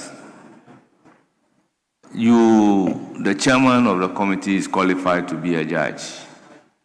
Honorable John Dako is qualified to be a judge. But he has a certificate from Parliament to hold office of profit. So he applied to be a judge. But looking at his commitment in Parliament, if you are looking for a committed people to be a judge, will you take him as one of those people to be a judge? Mr. Speaker. His competency is not in dispute. but his commitment level may be in dispute. If you listen carefully to my very good friend, Honorable Shep, he was not specific even regarding the commitments of the person they are recruiting. He kept saying if. But see, in recruitment, there's a criteria. Unless you tell me that there is a measure, an indicator that determines how committed the individual is. But in terms of competence, you can verify from what they do, their outputs, their input, their qualifications, you can ascertain. Unless there is a measurable indicator to ascertain the commitment level of the individual, it is difficult to know. You can assume that this person is committed based on a question you've asked them. But in reality, it might not be the case. So for me, this is my observation. I'm not bound by it. It is subject to the House to determine whether you can easily know. Honorable Professor, would the commitment affect you in the event you want to teach in the institution? I know. Because you are already a member of parliament. The point is that. Will you be committed? No, commitment is a virtue. It's a variable that we need to achieve results. But they don't have to be assumed. They need to be verified and all. But some, you can see it clearly that with what the person is involved in. Yeah, but you can easily know that I'm committed, can't you? No. If I am asked to employ you to teach, particularly the law degree, and you are sitting as a member of parliament, unless it's on the basis of a part-time, I will not take you as a staff. You may not be available when you are needed because of parliamentary duties. Commitment shouldn't be seen in that perspective alone. On the job, it might be seen. It's not when I'm a member of parliament and I want to also teach somewhere. On the job, it might be manifested. And all these... Don't you agree that conditioning precedence can lead you to determine the person's commitment? Mr. Speaker, today is Friday. I wouldn't want to belabor this point. So let's put a question or... I put a question already. Or you want me to put a question on your deletion? Yes, please. No, as someone's one, together with the leaders one, I put a question on it.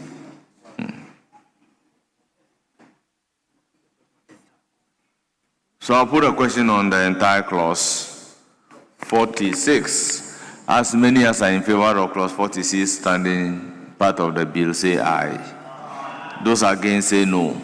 That is, have it, clause 46 is ordered to stand part of the bill. Clause 47. Content of curriculum. Chairman of the committee. Speaker, 47, amendment proposed, subclause 1, paragraph D, line 1, after technology, delete and the law. I so move. Honourable members, the proposed amendment is for your consideration. Any further amendment? I'll put a question to the chairman's amendment. As many as are in favor, say aye. Those against, say no. The ayes have it. The proposed amendment is ordered to stand part of the bill. LVII. Clause 47.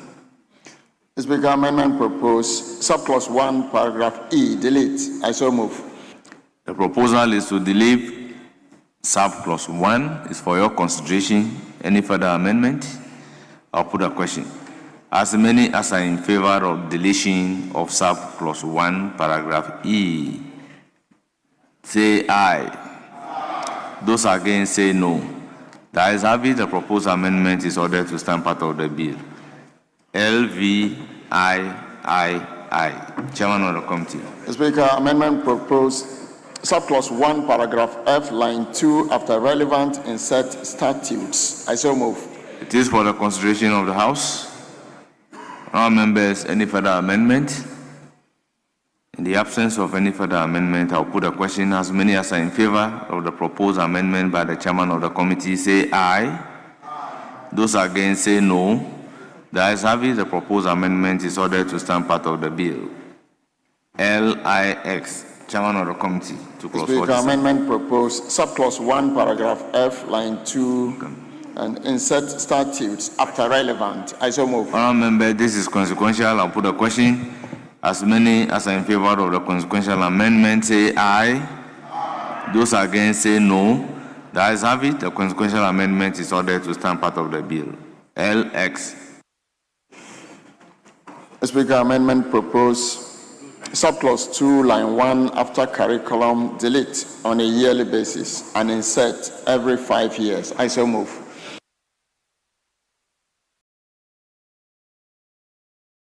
Honourable members, any further amendments?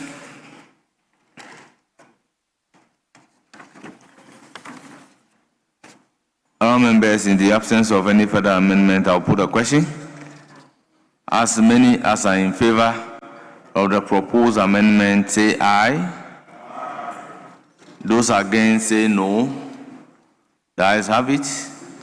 The proposed amendment is ordered to stand part of the bill.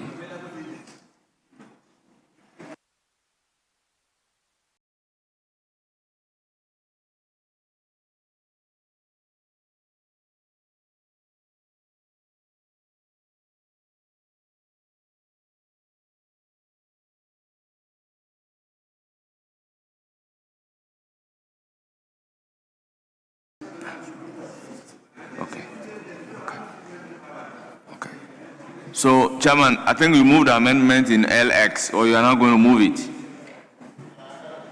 Speaker, it's moved already. Very well, it's for the consideration of the House. It's been considered, Mr. Speaker. Very well. So I'll put a question on entire clause 47. As many as are in favor of clause 47 standing part of the bill say aye. Those against say no. The ayes have it. The proposed amendment by the chairman of the committee is ordered to stand part of the bill. I will therefore put a question on entire clause 47. As many as are in favor of clause 47 standing part of the bill say aye. Those against say no. The ayes have it. Clause 47, as variously amended, is ordered to stand part of the bill. Clause 48. Minimum requirement for Bachelor of Laws degree. Yes, Chairman of the committee. Mr. Speaker, amendment proposed, subclause 1, line 5, before degree, delete law and insert Bachelor of Laws. I so move, Mr. Speaker. The proposed amendment is for the consideration of the House. Any further amendment? I'll put a question in the absence of any further amendment. Yes. Speaker, I don't know whether when we go to interpretation, we are likely to give meaning to Bachelor of Laws. The reason I say this is because lately, in the United Kingdom, we know that people pursue diploma in law or postgraduate diploma in law with the same weight as the LLB. So I'm looking at a situation where somebody has a first degree in, say, political science or economics and pursues the post-first degree law, where in the UK, once you do post-first degree law, it is not LLB, but it qualifies you for the bar exam or the LPC. In a situation where the person comes to Ghana after the program, has not done the BVC or the LPC, and comes to Ghana to do the professional law. Normally, there are 7 law programs that you must pursue to qualify you for a law degree, the compulsory. Now, if we restrict this to Bachelor of Laws, what this means is that we are shutting the door on any person who may have the law degree but does not have it as LLB. So I was going to propose if we could say the LLB or a Bachelor of Laws or its equivalent, so that those who may pursue this in other Commonwealth jurisdictions. You want to come in? Mr. Speaker, I see the majority leader up. I don't know his intervention, so I would want to sit and see. Again, we are going to run into difficulty. So if your proposal is that definition should be given to Bachelor of Laws, then make that particular proposal, and if it is agreeable to the House, then we'll do it. Because all that you have said, I don't know what is the proposal. Because you started by saying, are we going to provide a definition for it? So is it the proposal that we should provide a definition for it? Yes. Yeah, that's why I was on my feet. I was trying to understand what had happened, because I thought you were putting a question on which clause? I think we are now on clause 48. Clause 48, LXI 48. Yes, LXI, yes. Yeah. Because the amendment is to delete law, yes, and insert Bachelor of Laws. Because throughout the bill, the word used is Bachelor of Laws, yes, not laws. Yes. So LXI,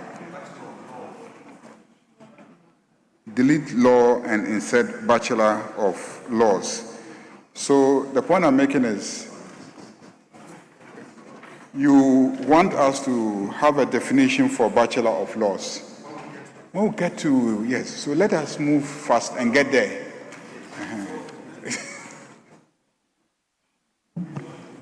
Mr. Speaker, I am putting this across to further assist the chair of the committee, so that at the interpretation section, we will factor that in when we are defining the Bachelor of Laws qualification. Having in mind the fact that many people are pursuing the law program in other Commonwealth jurisdictions, and I just stated the UK situation, where somebody would go and pursue a first degree, and when pursuing a second degree in law, they don't call it Bachelor of Laws once you are taking it as a second degree. In Ghana, when you have your first degree and you are doing a law program, we ordinarily call it post first degree LLB, which is the LLB we know. Other universities, you do the LLB as a first degree. You don't need to do treat it as a post-first degree program. So I'm saying that the likelihood is that when somebody pursues a law program and the certificate is not titled LLB, but that law program that the person has pursued qualifies him or her to pursue the professional law, if we limit this, we will have a difficulty. Mr. Speaker, I say so because some 20 years ago, I recall, somebody, I don't want to mention the name, had a diploma in a certain program and had gone for a master's. And in fact, the person had double masters and had applied to do law. And the issue that became a matter of public discourse was that the qualification was very clear, that LLB, and the person did not have a first degree, although the person had a university diploma and a master's. All put together, the restriction was that the person did not have a first degree in spite of having a master's. So the person, though initially was given admission, was later denied, and people were very restrictive in interpretation. So I am trying to caution so that as a house, we don't legislate in a manner that would put people in harm's way. That somebody will say, oh, if the legislators had intended an LLB or its equivalent, they would have stated so. So, Chairman, I have no problem with where we are, but I'm just drawing your attention that as we get to interpretation, please bear that in mind and let us lift the UK situation, because a lot of our people go to the United Kingdom to study, and a lot of them may be coming from the UK or even coming from the United States, where, by the way, in the United States, the JD, the nomenclature is not LLB. You do your first degree and you do the Juris Doctor, which is a JD. It is not, the certificate is not LLB. So if you say LLB, Bachelor of Laws, somebody coming from the US with a law degree will not have access, and they will be there giving interpretation to it. So let us have a broader interpretation that recognizes a law degree at the interpretation. That is all my prayer.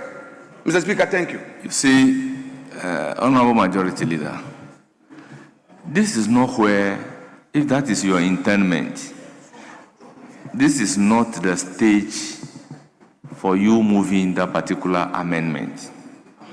The bachelor, or raising your intention, the Bachelor of Laws would be interpreted in our context.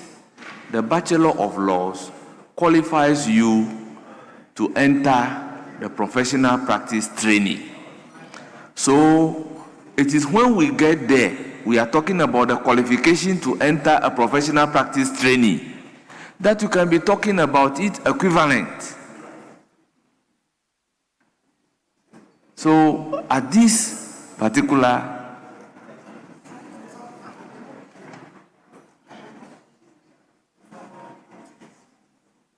yes, Majority Leader. Mr. Speaker, if you go to the functions of the council,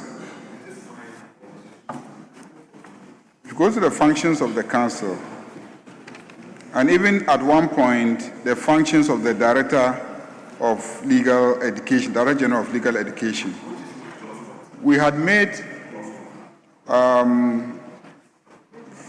object of council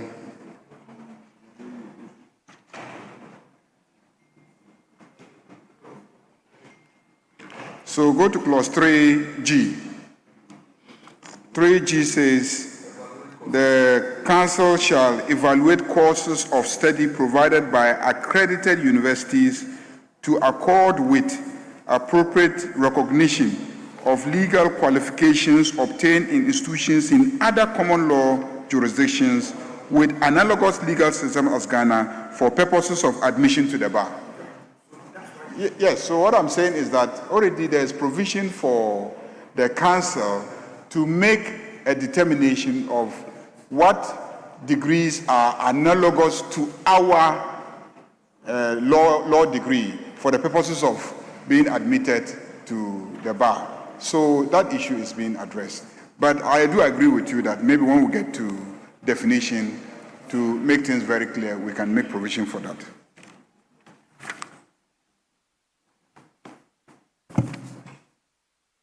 Yes. So I will then put a question on the proposed amendment by the chairman of the committee as in LXI. Those in favor say aye. Those against say no. The ayes have it, the proposed amendment is carried. Chairman, let's move to LXII. Still on 48. Mr. Speaker, amendment proposed, subclause 2, opening phrase, delete a person in charge of the law degree program of a university and insert a university that runs a law degree program. I so move, Mr. Speaker. All members, it is for your consideration. Any further proposed amendment? In the absence of any further proposed amendment, the question is as many as are in favor of the amendment proposed by the chairman of the committee to clause 48, as in LXII, at page 18 of today's order paper, say aye. Those against say no. The ayes have it. The proposed amendment by the chairman of the committee is ordered to stand part of the bill. Chairman, LXII. Mr. Speaker, Honorable Minority Leader, your amendment, please. Your amendment. LXII.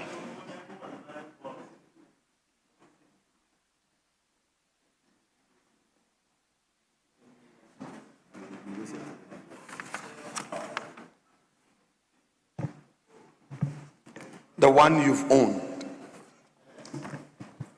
LXII, standing in your name. No, wait.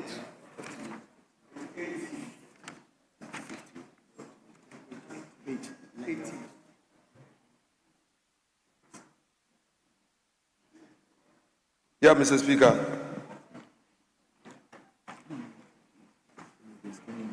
Page 18, clause 48. Amendment proposed. Insert the following subclause. A person shall be eligible to apply for admission to the professional law practice training course only if that person has obtained an honors degree in the Bachelor of Laws program with a minimum classification of second class lower division. Mr. Speaker, I am abandoning this minimum qualification of second class lower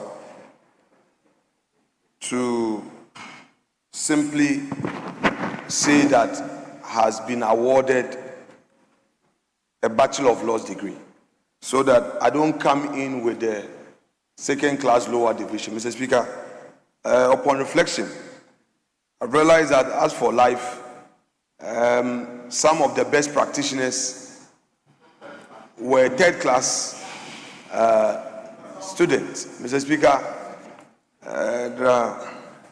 sometimes you may struggle at the faculty, but situations may change at the professional level. So I would abandon the second class lower division and maintain the rest of the amendment.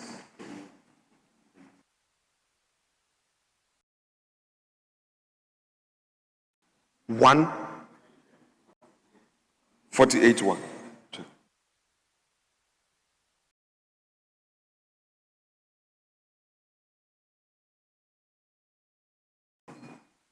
You abandon, are you improving on your amendment or you abandon it in its entirety? Oh, Mr. Speaker, give me a minute. Chairman and I are conferring. We are either improving or abandoning. He's asked me to check something. Just give a second. We'll check and then 48-1 you mean.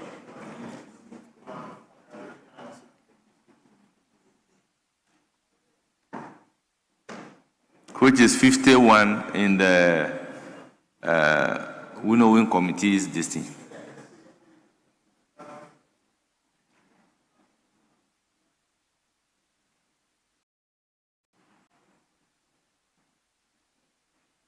Mr. Speaker, I think it answers the question. Mr. Speaker, it answers the question because the winnowed document says the minimum requirement for the award of a Bachelor of Laws degree is the satisfactory completion of a number of courses of study that amount to a number of credit hours that the council determines, taking into consideration the general policy of the university in which the Bachelor of Laws degree program operates regarding the number of credit hours required for completion. Mr. Speaker, I think this is very fair. So it considers the fact that you may be awarded a Bachelor of Laws degree without honors, but it still qualifies you for the professional. But Mr. Speaker, I think this is open enough, so I will abandon. That is even the current practice. Mr. Speaker, I abandon the amendment, proposed amendment in LXIII is accordingly abandoned. Then we put a question on entire clause 48.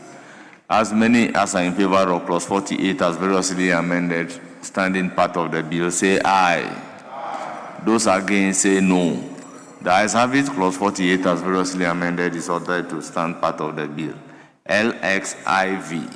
That's clause 49. Form of and standards for examination. Mr. Speaker, amendment proposed, delete and insert the following as advertised on page 18. I so move. Members, the proposed amendment is for your consideration. Any further proposal? In the absence of any further proposal, I'll put a question as many as are in favor of the proposed amendment to clause 49. Yes. Speaker, with respect, I don't want to rush to demand a further amendment on the condition that Chairman can explain to us what exactly he means by clause 1. A university that runs a law program shall set a uniform standard and format for the conduct of assessment. What exactly do you mean? Because the presumption is that a university would definitely, through approval from the academic board, have its program and standard of assessment. Now, what we know is that when this is done, it becomes part of the curriculum. And in Ghana today, we know that the grading system differ. What will be an A at Cape Coast University will not be the same as an A in Lagos. So I just want clarity on exactly what you mean by uniform standard and format for the conduct of assessments. Mr. Speaker, exactly what leader just said. Safe to add that apart from the clarity, there's also certainty. This clause seeks to give clarity and certainty. So any student knows that this is a form that I will be examined on. And these are the standards. So it has not only set clarity, it also sets certainty. And so these two go together as far as this clause is concerned. Yes, honourable members, we only have to consider the use of examination in the head note and assessment at the end of the clause. Should it be consistent? Examination and assessment may not be one and the same. Mr. Speaker, you have a point there. Mr. Speaker, yes. I'm saying you have a point there. Yes, so you can pick it Mr. up. Speaker, I think Chairman should take it up. But Mr. Speaker, again, to the extent that he argues that this provision is to ensure clarity and certainty, then why not include in it which shall be known to the student? Because if you're saying that there shall be a uniform and standard format for the conduct of assessment, you would agree with me that some of our universities, they don't have a transparent system where these things are already known to the student. So a student does not even know how the grading is done, and you can't even challenge it. So if you want to legislate on it, then I suggest to you, Mr. Chairman, that include in it and enrich the language after you've considered Mr. Speaker's directive, and indicate that which shall be communicated to the student, because the student must know if that is what you seek to achieve. Mr. Mr. Speaker, the from examination to assessment. Yes, I wanted to. So move that amendment. Mr. Speaker, may I move the amendment to change the head note to delete examination and insert assessment? The new So I'll put a rendition question, form. all those in favor of that proposed amendment to the head note, delete examination and replace it with assessment. Say aye. Aye. Those against say no. All members, the ayes have it. The amendment is accordingly ordered to stand part of the bill. Okay, so Yes, just so to, I will then put a question on the proposed amendment by the chairman of the committee in the absence of any further proposed amendment. As many as are in favor of the... You have something to say? no, he had So... Majority Leader had asked a question on certainty and clarity. And then he also requested that we add that this be communicated to students. But, Mr. Speaker, I want to say that once it is a form and standard, it's expected that this will become a manual form. And so the standards and the forms are normally will be in student manual. They are already communicated in the form of manuals. And so that should take care of the concern that you have raised. So the question is, if you add communication to a student, yes, if you add communication to a student, can a student have a right to say that the standard has not been communicated to me, therefore A, B, C, D? What is the usual practice? Mr. Speaker, I think instead of that, I think if I heard the chairman right, he's saying that there is always a manual. So I think that we can have it this way. A university that runs a law program shall set a uniform standard and format for the conduct of assessment, which shall be contained in its academic manual. Because he made mention of the manual.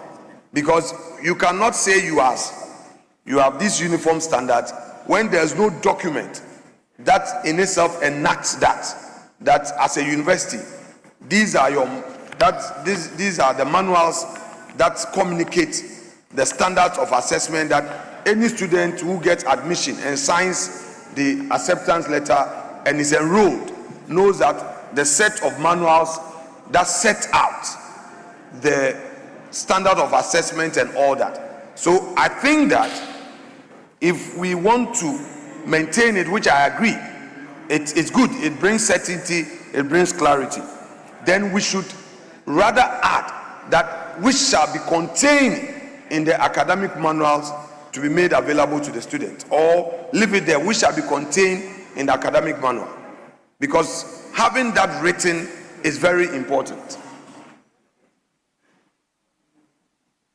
Yes, Chairman of the committee. Yeah, let me hear from the leader before I come to the chairman. Well, I think the way that it is usually captured is to say, for the conduct of assessments which shall be known by the students. Which shall be known by the students. Yes.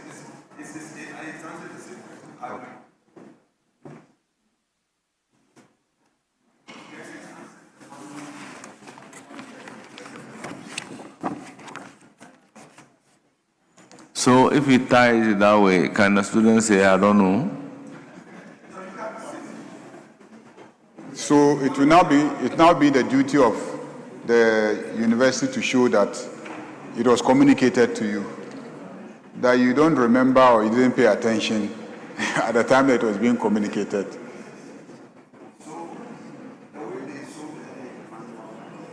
Well, then let's have the correct rendition and have no difficulty putting the question. Mr. Speaker. Yes, Honorable Professor. In furtherance to the further proposed amendment by our leader, he is saying that be known by the student, but I'm thinking it should be made known to the students. Shall be made known to them. Instead of saying be known by the students, I'm thinking that it shall be made known. You see, we don't draft in future tense. So if we are going to use be known, then we should say so. But to be is a bit problematic. Mr. Speaker. Okay. Yes. Speaker, yes. Form of assessment and standards for assessment. Form of assessment and standards for assessment are subject of regulations. The regulations will now tell what form the assessment should be and the standards that should be. I don't think we should worry ourselves in trying to legislate how that form should be in this bill. We can get that in the regulation, Mr. Speaker.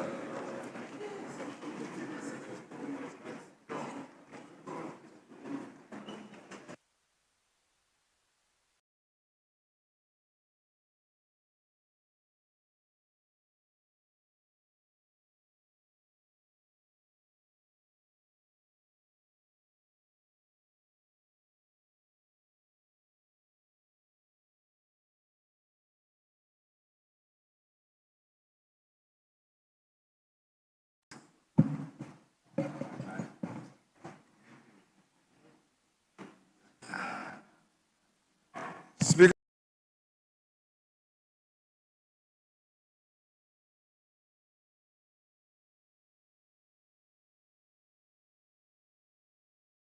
With respect,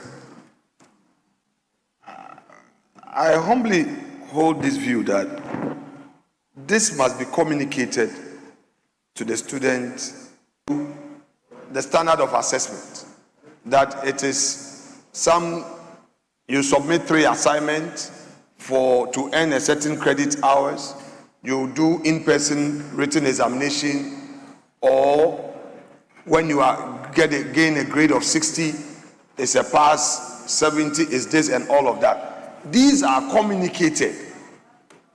So once you enroll, you know that when you do this, this is what you get.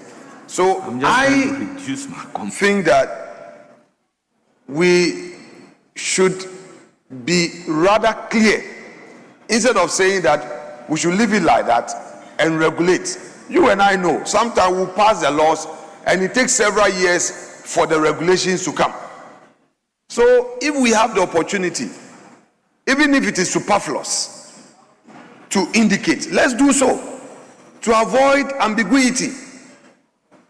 Let's add, Speed Leader said, which should be known. I want to twerk it a bit, that we should be communicated through the student manual. I heard that suggestion from an academic from this side, who is proposing that we use the student manual language. So, Mr. Speaker, that's my proposal. Yes, I think we are making law. And the law is setting standards.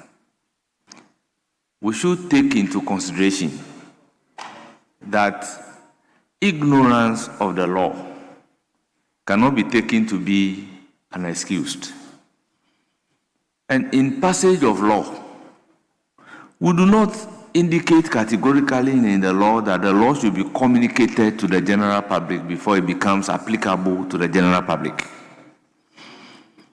Here lies the case we are making law, which will set form and standard of examining the students.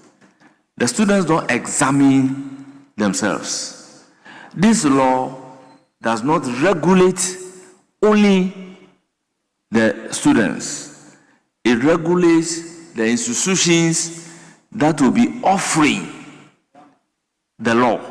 So they are being enjoined by this particular provision to set a uniform standard for assessment, so that University of Ghana will not assess the bachelor students high, and University of Science and Technology would assess them low.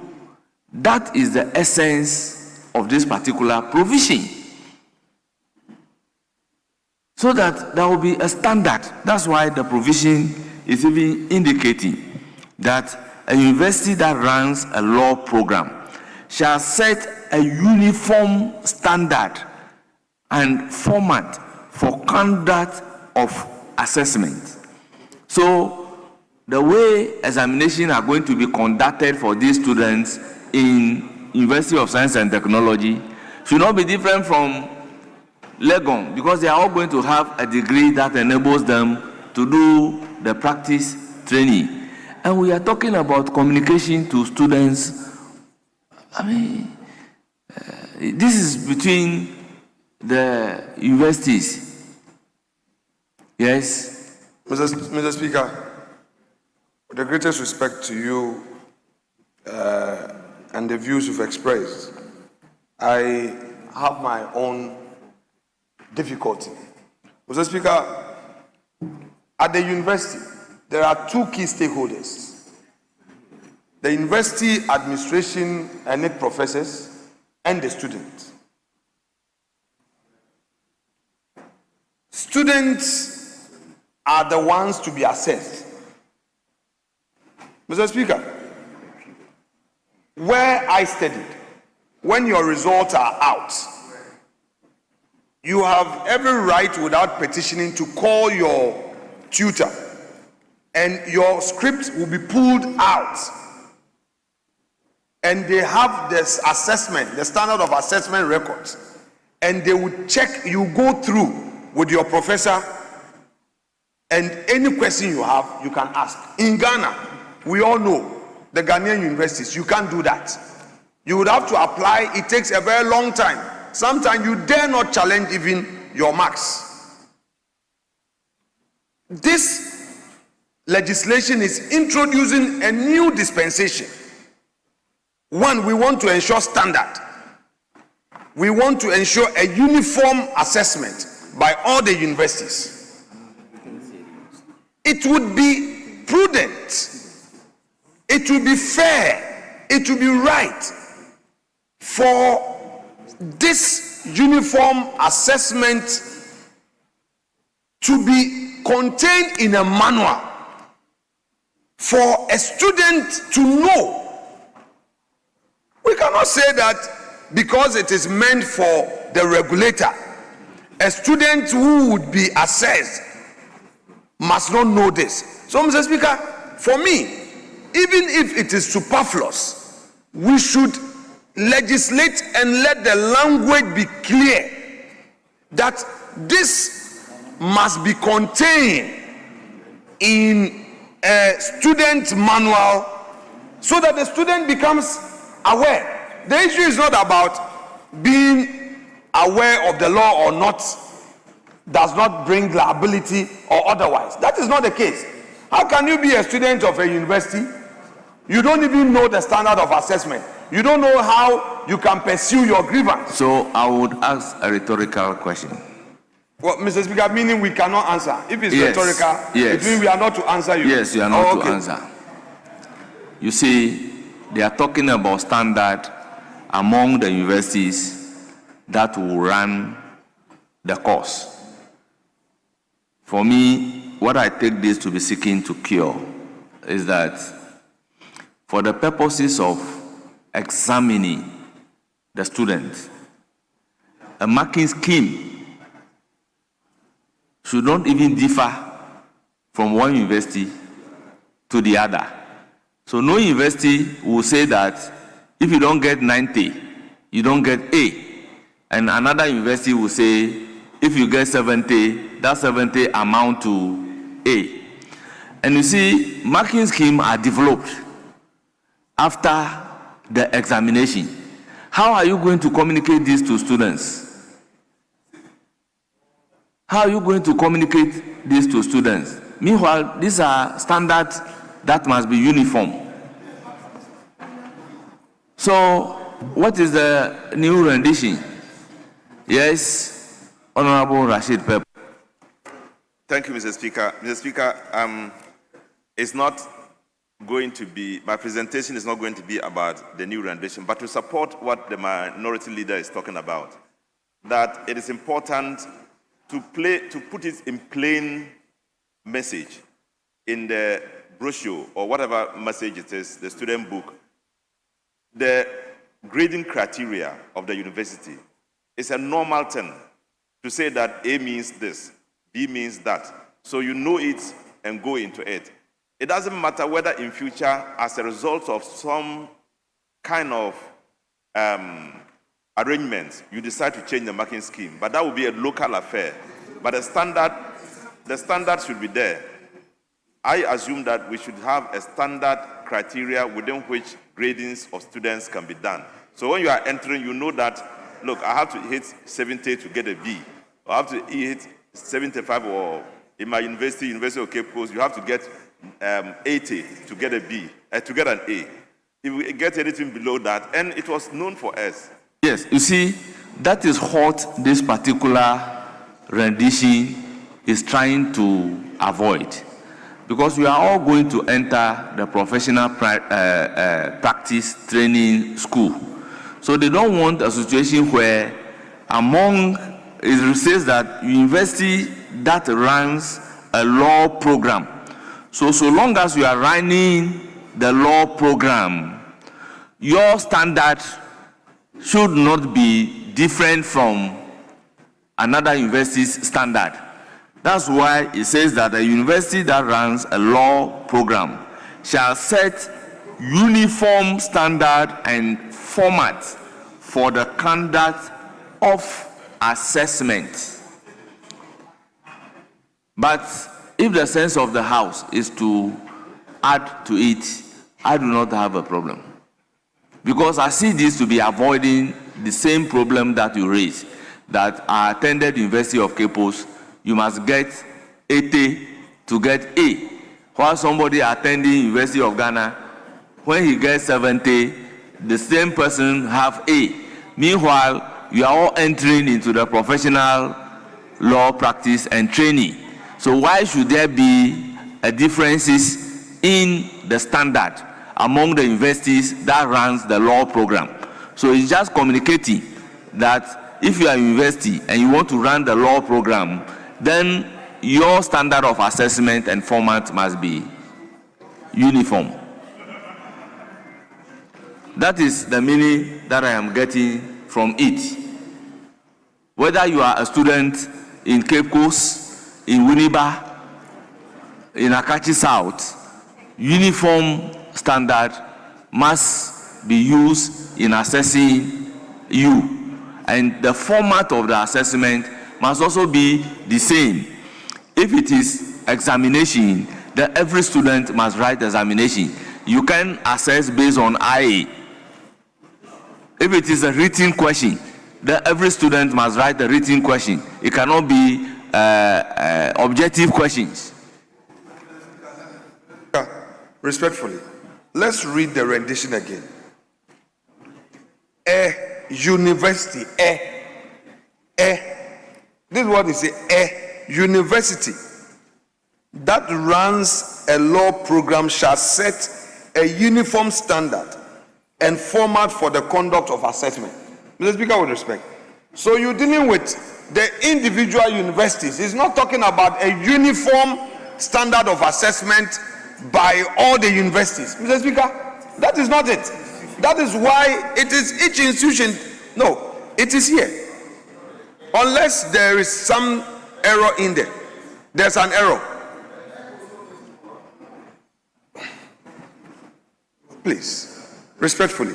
Mr. Speaker, even if the air there means plural, even if it means so, there is an overriding need to communicate that standard, the format in assessment to the student. How can you be in enter a university and there is a uniform standard that has been approved by the academic board, which in itself has been approved by the regulator, and that student who has enrolled in that school cannot know it? So it is important we put it in the law. We bring a finality to it that, and Mr. Speaker, I propose, so that we don't waste time, I propose that we add the following to assessment, which shall be communicated in the student manual. So the new rendition, therefore, shall read: a university that runs a law program shall set a uniform standard and format for the conduct of assessment, which shall be contained in the student manual. Mr. Speaker, that is the proposal. Thank you.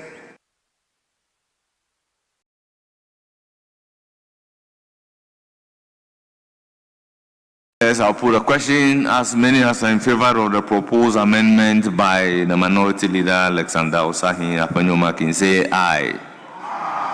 Those against say no. The ayes have it.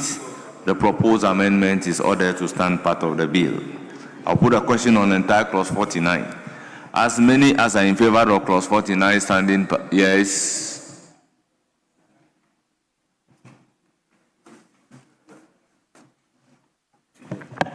Mr. Speaker, with respect, further amendment to the clause. Mr. Speaker, if you look at 51(2), it says the assessment of the law program shall be designed so as to give effect to the... So you are talking about clause 51? Yeah, 51 of the new one. We are now on 49, which is 50 in the new one. It's not even 51. It's 51. Eh? Okay, yes, it's 51. It's 51, Mr. Speaker. In the new one, okay. Yeah, Mr. Speaker, so where you have law program, I believe that the framers actually intended law students, because if you look at 51(2) and then 51(3), Mr. Speaker, imagine if we are reading 3 without limiting subsection 2, the assessment of the law program. No, it's the assessment of the law student, which shall include a variety of assessment methods appropriate to the nature, level, and objectives of the law program. And then if you look at 4, clearly it tells you that we are talking about student. The assessment is the assessment of a student, not a law program. So, Mr. Speaker, I propose that in 51, wherever we have law program, it shall be changed to law student. So I so propose.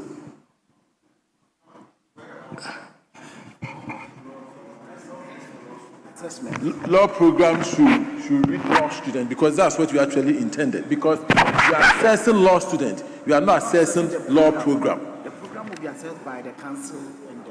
No. If you look at even the original one, you are talking about the form of assessment: long essay, short form questions, objective testing, and then case analysis. So it is the law student you are assessing here. You are not assessing the law program. And it follows. That is why in the next one we are talking about grading of the students and review of grades and all of that. So this one is assessment of law students, not law program. Assessing law program is the job of the commission and the council, not this. So read it well and you see that you're correct.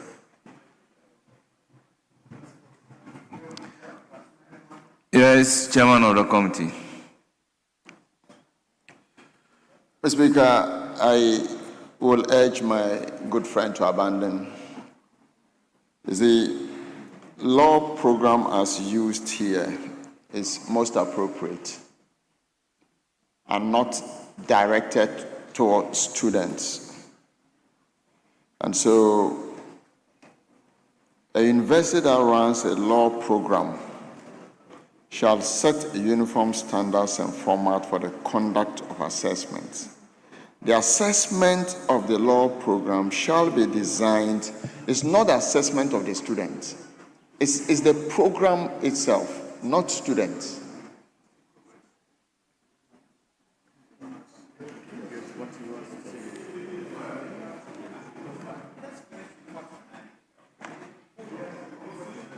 My brother, I'm saying that in terms of the first one, the 51.1, the law program, it should be allowed to stay.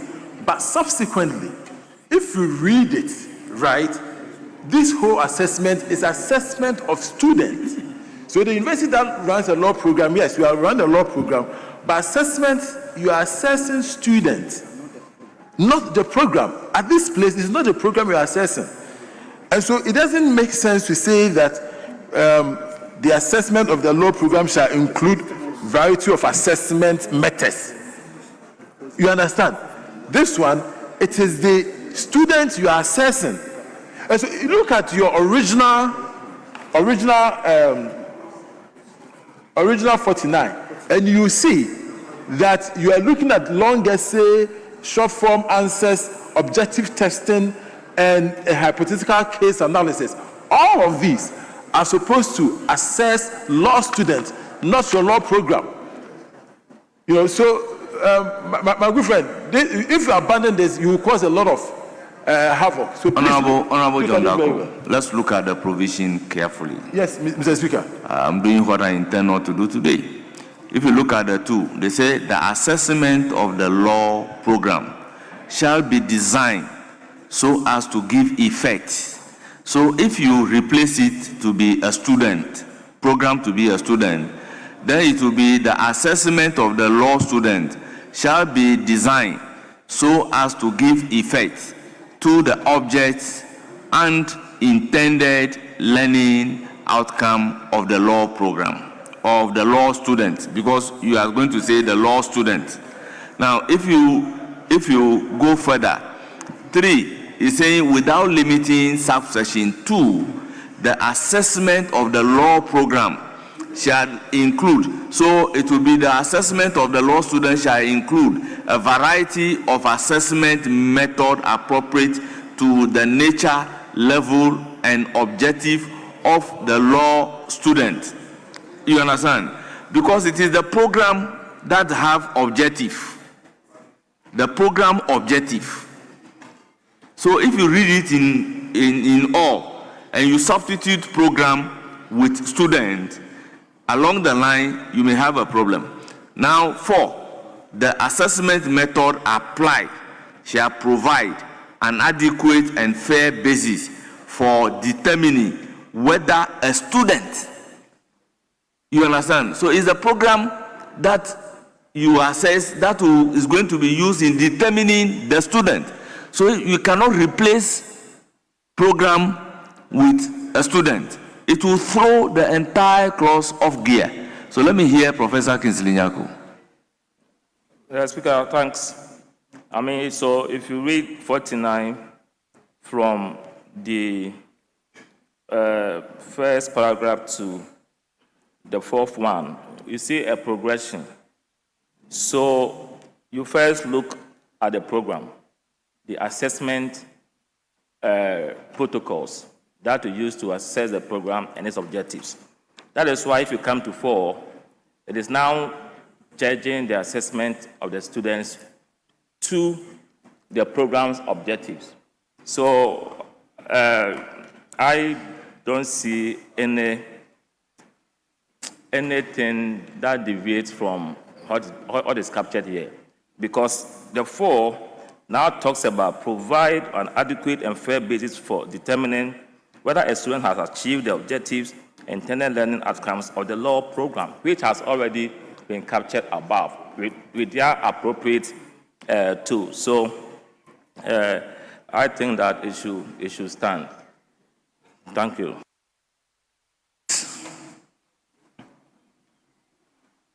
I recognize Honorable Che. Okay. You propose it, so we'll come to you later. Thank you, Mr. Speaker. If you look at the clause very well, the learning outcomes is for the program. The objectives is also for the program. But the assessment is for the student. That is why the earlier rendition which we approved is saying that we should put these standards in the student manual. So I will want to support Honorable John Darko's proposal that the assessment of the law student shall be designed so as to give effect of the objectives and the intended learning outcomes of the program, because you cannot assess the program to give an outcome of the program. Remember, the assessment which leads to the standardization and accreditation is done by the council in collaboration with GTEC. But here we are looking at assessing the students. That is why we can't use just the law program for both. So here for 51.1, we can keep the law program. 51.2, we can change it to the law student. Then 51.3, we can change the first assessment of the law program to student, then keep the learning level and objectives of the law program. Because you are assessing the student, but the program leads to objectives which you want to achieve. I say so.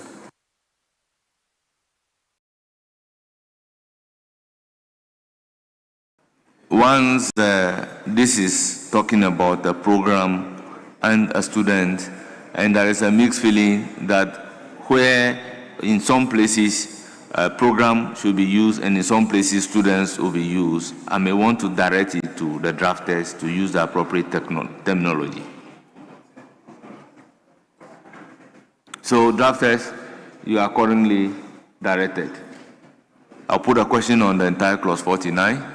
As many as are in favor of clause 49 as amended standing part of the bill, say aye. Those against, say no. The ayes have it. Clause 49 as amended is ordered to stand part of the bill. Clause 50. Grading standards. Mr. Speaker, amendment proposed subclause 1, delete and insert the following as advertised on page 19. I so move. Our members, the proposed amendment is for the consideration of the House. Any further amendment? All those in favor of the amendment proposed by the chairman of the committee to clause 50 as in LXV, say aye. Those against, say no. The ayes have it. The proposed amendment is ordered to stand part of the bill. LXVI, chairman of the committee. Mr. Speaker, amendment proposed subclause 3, delete and insert the following as advertised on page 19. I so move. Yes, Speaker, I suggest to the chairman that it's not enough to go the way he's going, because we are dealing with different documents. So if you are referring to the proposed amendment, link it to the document and then read the new rendition in full so that we know the new rendition, because I'm sure that would offer members the opportunity. I don't know why chairman persistently refused to there's a link the two documents. So read exactly, I mean, that is you want to do a fast track. No, read. Because the new renditions are contained in the winnowing committee document. So it's easy to link it up and read the new rendition. Mr. Speaker, you earlier admonished that we move on. Very well. So, Mr. Speaker, I'm just following your directive. Now I'll come back to basics.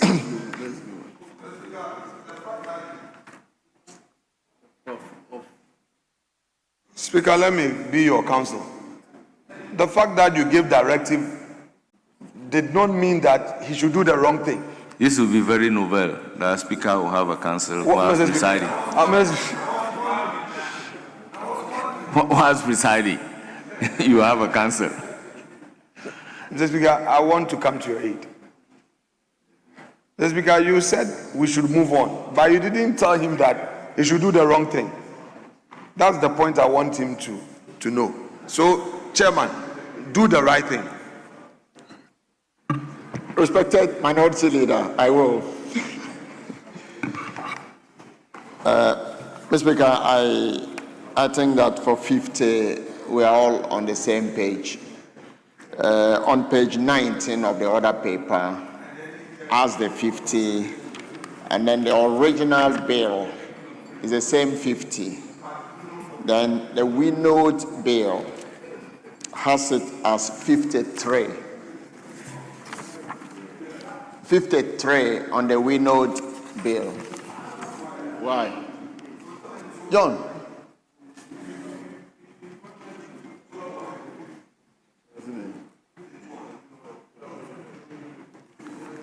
No, it's 52.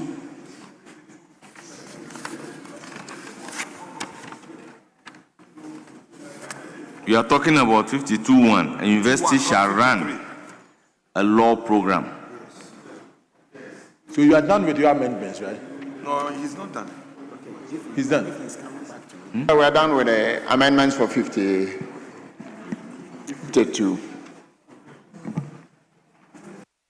Honorable members, the indication is that chairman is fasting and it's after 5.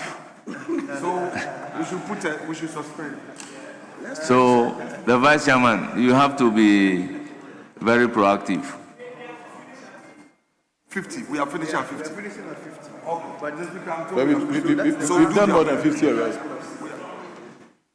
Honorable, yes. Honorable members, what is happening here is that if you look at the new document by the winnowing committee, they are proposing a deletion, the beginning of the clause up to before shall, and they are inserting a university that runs a law program.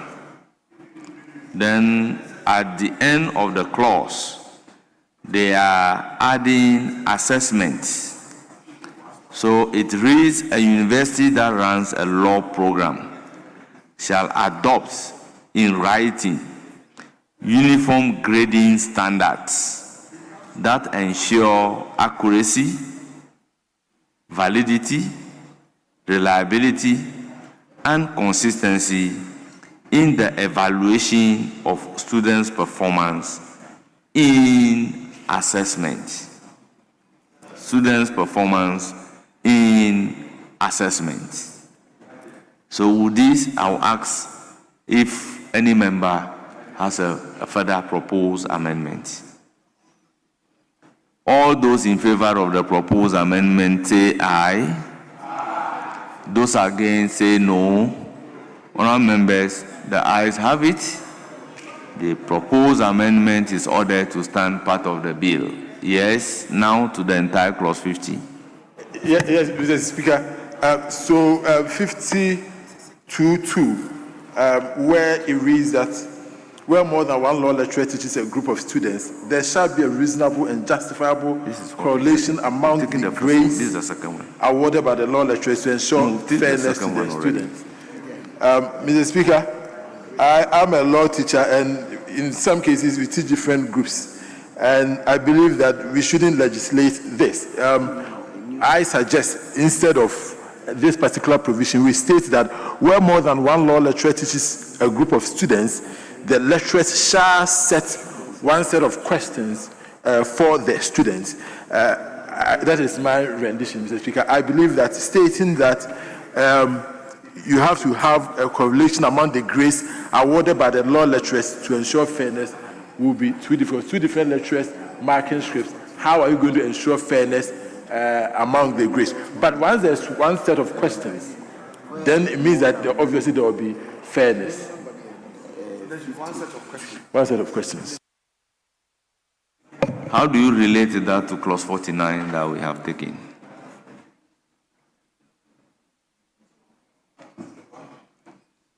Setting a uniform standard and format for conduct of assessment. Because the assessment involves examination. Yeah. Mr. Speaker, if you read this well, you see that in the end, you are talking about assessment of the students. And you are saying that the lecturers should ensure a reasonable and justifiable correlation among the grades awarded by the various law lecturers. I mean, which of the provision are you reading? Mr. Speaker, I'm reading the 52.2 grading standards of the WINO document.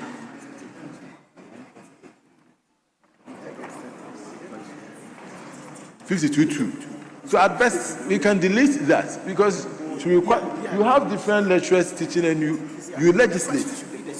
You legislate that the grades should be similar.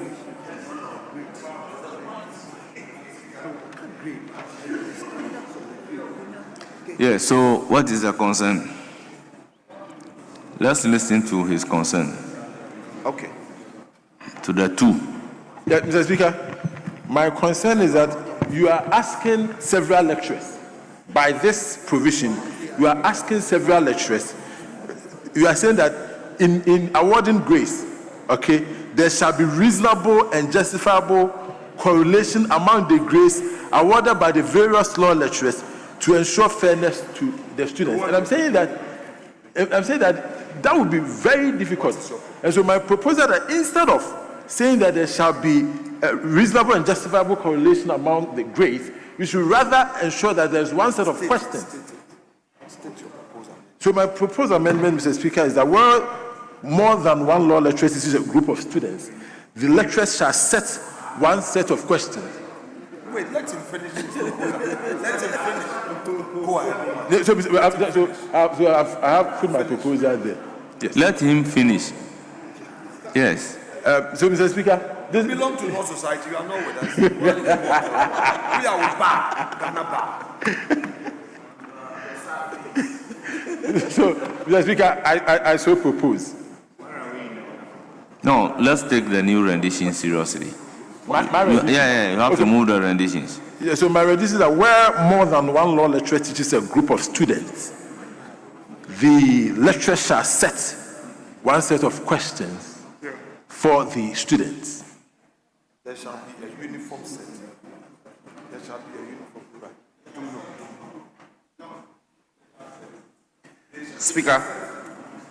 Speaker, the meaning this provision is conveying, I see what is missing. This provision is saying that where several lecturers teach one course, it's one course, like conveyancing.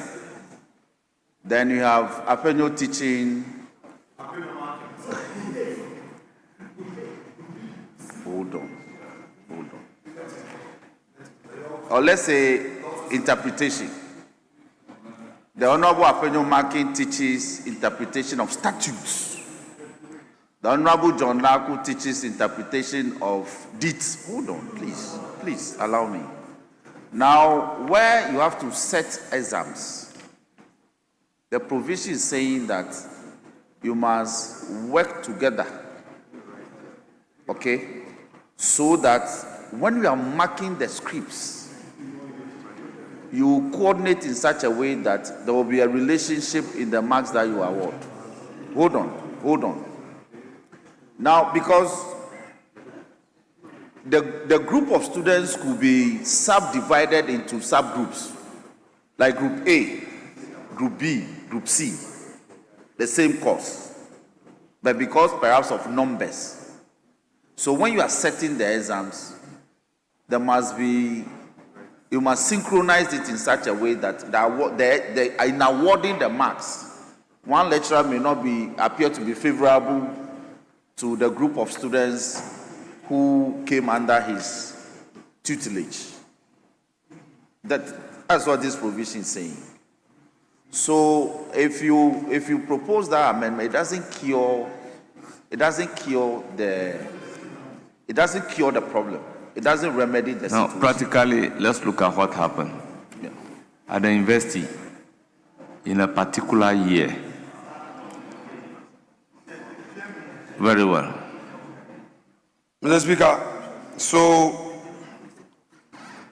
I taught at UPSA, and I was teaching the graduate class. We were 3 different lecturers, all taking the business law program. So somebody doing MBA, MA, but taking the same program. Mr. Speaker, the same course. In the end, the understanding was that let's come together, the 3 of us should come together and set the questions, because it's the same, and then have the marking scheme. Now, this was not the case in the previous academic year, where my student complained that I taught them and then I was setting questions for the quizzes, then a different lecturer set and it came to mark. So the complaints more or less got addressed through the new system that was introduced. Mr. Speaker, I think what the respected member for Swami is seeking to do is to bring certainty here. Because, Mr. Speaker, here you are saying that where more than one law lecturer teaches a group of students, so group of students, they are about 200, one lecturer taking 50, another taking 50. There shall be reasonable and justifiable correlation. What correlation? So you set your different question, I said my different question, and say, let us correlate. No, Mr. Speaker, this will become difficult to say that there shall be justified correlation among the grades awarded by the law lecturers. Yes. Mr. Speaker, with respect, of course, we have already said in 49 or 48 that there shall be a uniform standard of assessment. That's why you initially wanted. That's why I said let's link this up. Yeah, Mr. Speaker, this is very problematic. This particular rendition. Exactly. Yes, Mr. Speaker. This so thing, the university lecturers, where Mr. you Speaker, have, I'm not done. You are not done. Yes. Okay. So, Mr. Speaker, I am saying, Mr. Speaker, this is your parliamentarians here. They do a lot of part-time. You know, it's only this year that I've not done part-time. But, Mr. Speaker, you we have like a certificate to do part-time. Mr. Speaker, this year, Mr. Speaker, I said it's only this year, Mr. Speaker. This year, Mr. Speaker, this academic year, which started last year, Mr. Speaker, I will not disobey Parliament. I have always taught based on my clearance here. I only got my clearance last week, so I will attach and apply. But the previous years, I don't know of others those who have been doing galamsey. Even court, Mr. Speaker, even court. I've refused going to court. I don't sign any process in the firm because I want to wait for my certificate. Luckily for me, I got the certificate last week. So I can now go and teach. I can now go to the law firm. And I can now go to the court and practice. You know, which fees, Mr. Speaker? If a client has paid the fees to the law firm, I cannot benefit from it. I will pay tax. So, Mr. Speaker, I think this too is very problematic. We should go by what John Daku is saying. Otherwise, we defeat the principle of uniform standard of assessment. There will be chaos. This correlation they are talking about, I don't know how it can be achieved. And talking about a justifiable, what will be the test? What will be the test of that justification? So, if 2 different lecturers, 3 different lecturers are teaching the same course, the same course, there should be one set of questions. The lecturers should come together, as is done at UPSA, and ensure that they set the questions as for the marking scheme to be standard. But where different questions are being said, then group A, you have different set of questions, and then somebody is using the same grading, there will be a problem. So, Mr. Speaker, Chairman should have a look at it and then accept what John is proposing. Speaker, I think what is missing... Let me hear Honorable Anyimedu Entry. I'll come to you. Mr. Speaker,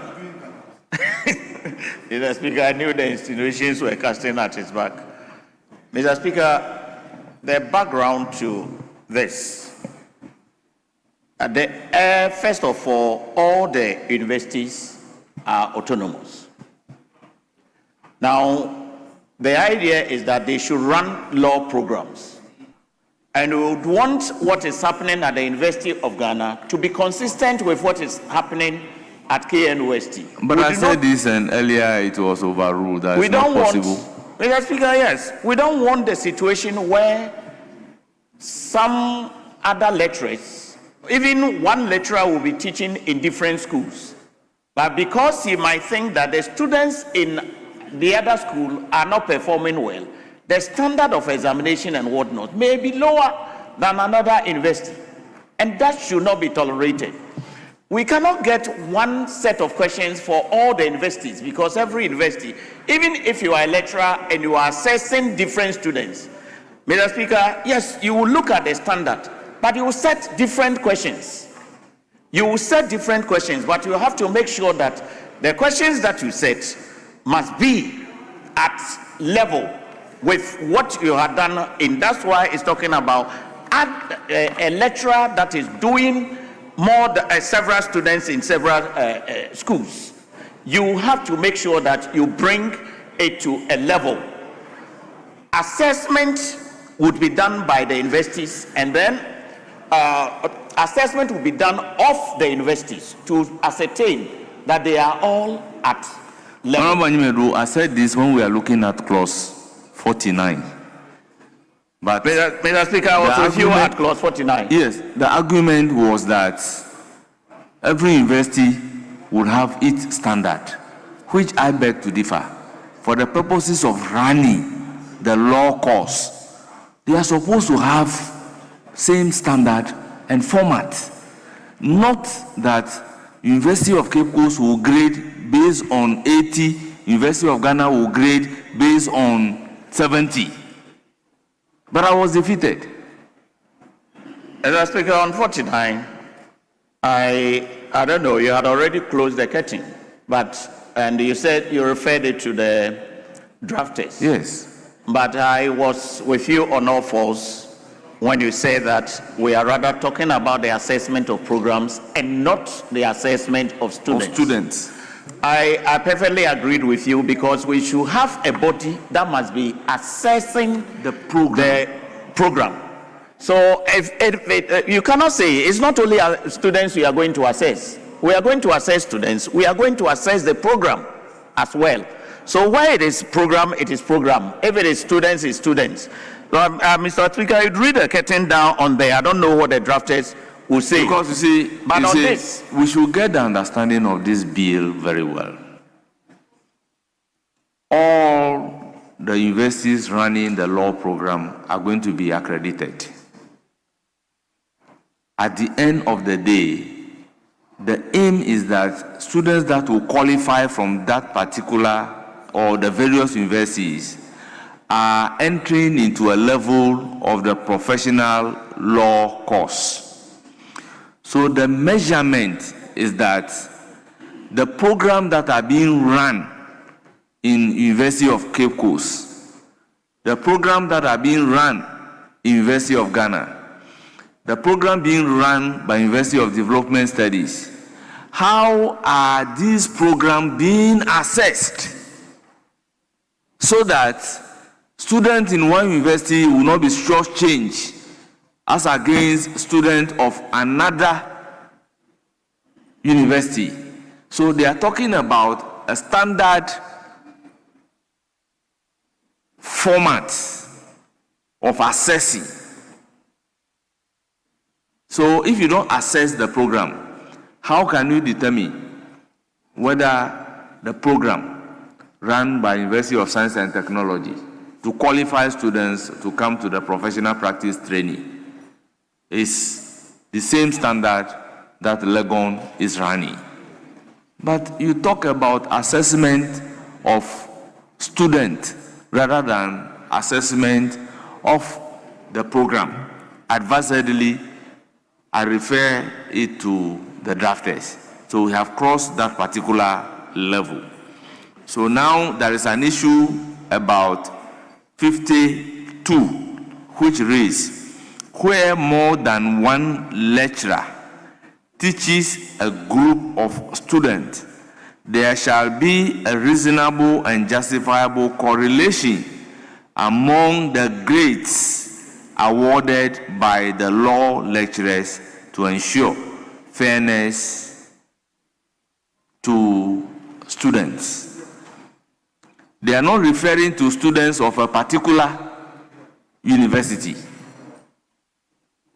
I don't understand this to mean students of a particular university, but they are talking about grading among the universities that are running the course will be taught by various lecturers. But in grading the students, that's why the clause is talking about grade. Grade is here. It's where more than one law lecturers teaches a group of students, there shall be a reasonable and justifiable correlation among the grade. Yes.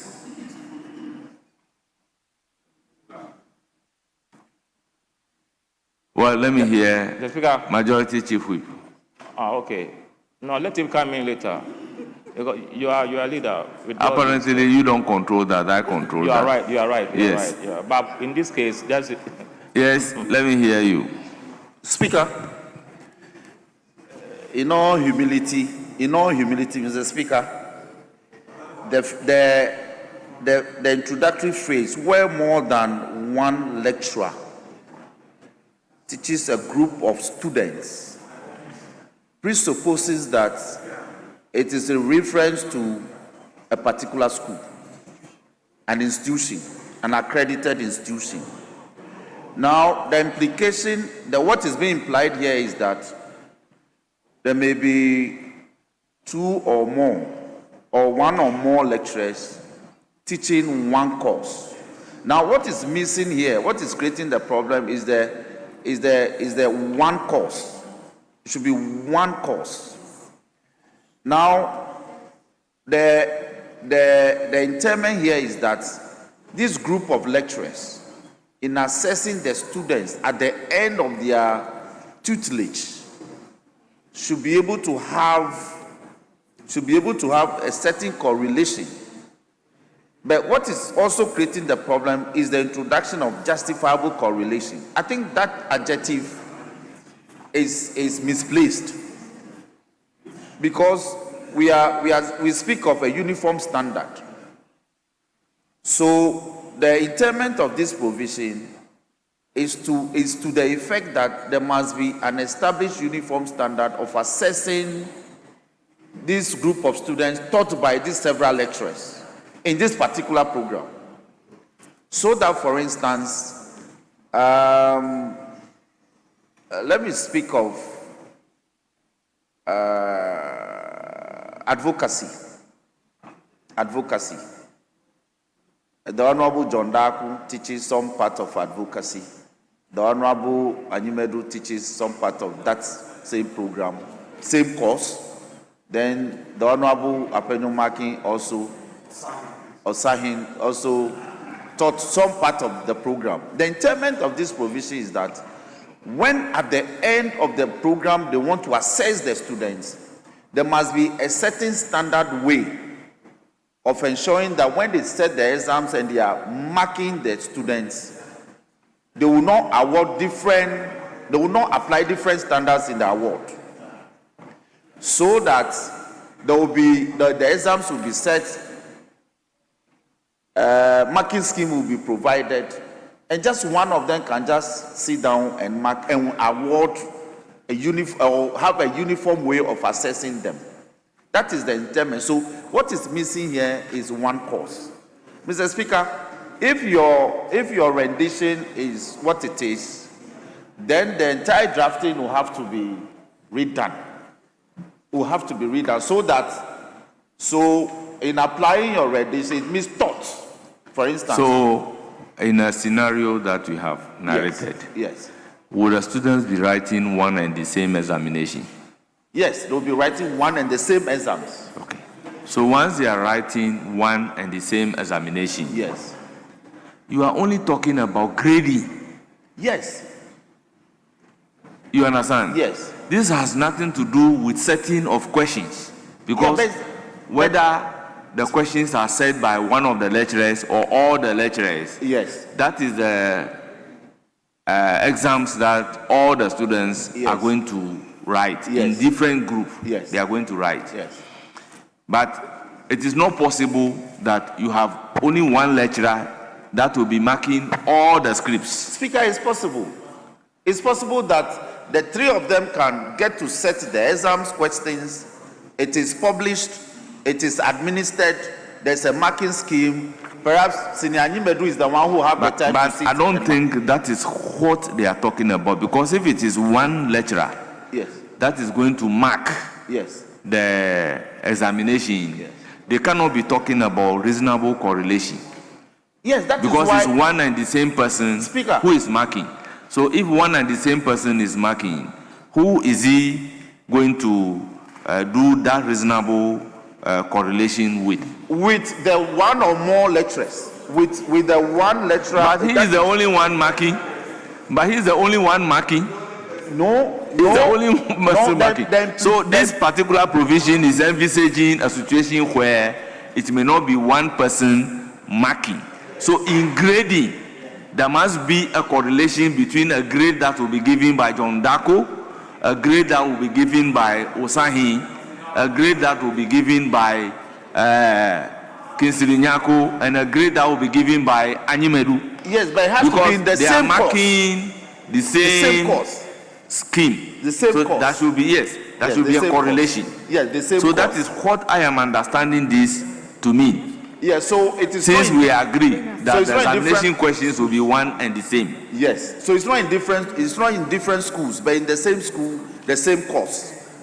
So you may have to direct that they have been stood down and that we tidy it up. Yes, let me hear from the chairman of the committee. I'll come to the ranking member, then I'll come to you.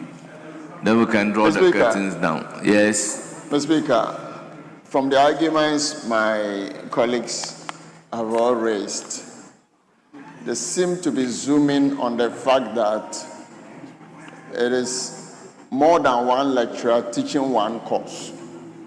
This clause goes beyond that.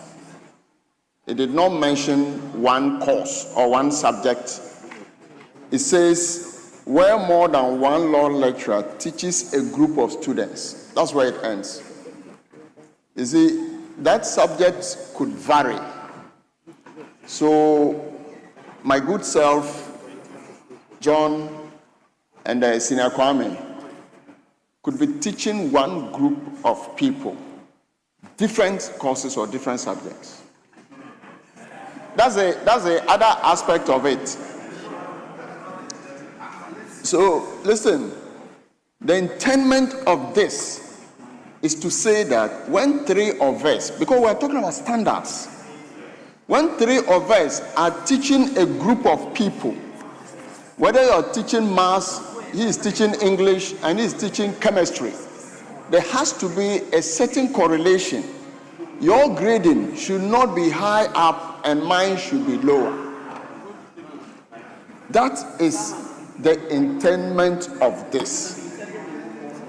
So it does not restrict us to one course. What I'm just saying that this clause did not say that when three of us are teaching the same group of people the same course, but it says when more than one law lecturer teaches a group of students. The speaker ended there and interpret it. Those three, it did not say that when more than one lecturer is teaching interpretation, for instance, but more than one lecturer can be teaching interpretation, family law, or whatever. And so it says that in grading, because you are teaching the same group of people, in grading, it should be so correlated that there shouldn't be any huge variance in terms of the grading per the standards that was set in the previous clause. So please, let's not read this to mean that 2 or more lecturers are teaching the same course or subject. So you cannot say 90 is A and somebody say Absolutely. 80 is A. And so it could be 80, different subjects, but the fact that you're teaching the same group of people, the grading and variation should not be so much. So even if you look at the 3 says a university that runs a law program shall ensure consistency. That's right. In the application of the written grading standard. Yes. By the law lecturers of the law program. Yes. It does not mean one particular course. Here with respect. Then, if you have this provision, then the 3 is not necessary. Then the 3 should be deleted because you see your interpretation, the 2, the interpretation you are giving to 2 is so absurd. You are saying that we have different lecturers teaching different courses, right? So you have somebody teaching tort, somebody teaching contract, or let's do law school. Somebody teaching interpretation, advocacy, and conveyancing. The grades should be the same or similar. You should coordinate it. Now, with different lecturers teaching the different courses, you cannot say that there has to be some correlation among the grades. No. If the students are not doing well in conveyancing and they are failing, that's it. You understand? If you teach law, you know that you can have, in one class, students may pass, in another class, there will be a complete failure. And it happens. So how do you correlate that? So your interpretation is so absurd, I don't even want you to bring it. This one, what it's trying to say is that 2 or more different lecturers teaching the same course, say conveyancing. And because you may have, my understanding, because you may have group A, B, or C, you have to ensure that the grades given to these students in these different groups should coordinate. My point is that this is going to be a very difficult thing to do. Different lecturers marking a script. If you set a standard by way of same question, same marking scheme, then you get what you're looking for. But you cannot legislate that you should coordinate the grades. I mean, that would be... You see, I even think if the 3 comes before 2, it makes it clearer. Because the 3 is saying that the university that runs a law program shall ensure consistency in the application of the written grading standards by the law lecturers of the law program. So it means that there must be some consistency in the standard. So it means there is a grading standard. So that grading standard, if you are going to mark some students, I'm also going to mark some students, there must be some correlation. Correlation in the sense that sometimes they may set the standard, but based on the examination outcomes, certain things happen. The lecturers, they know. You understand? So in doing all those things, there must be some correlation.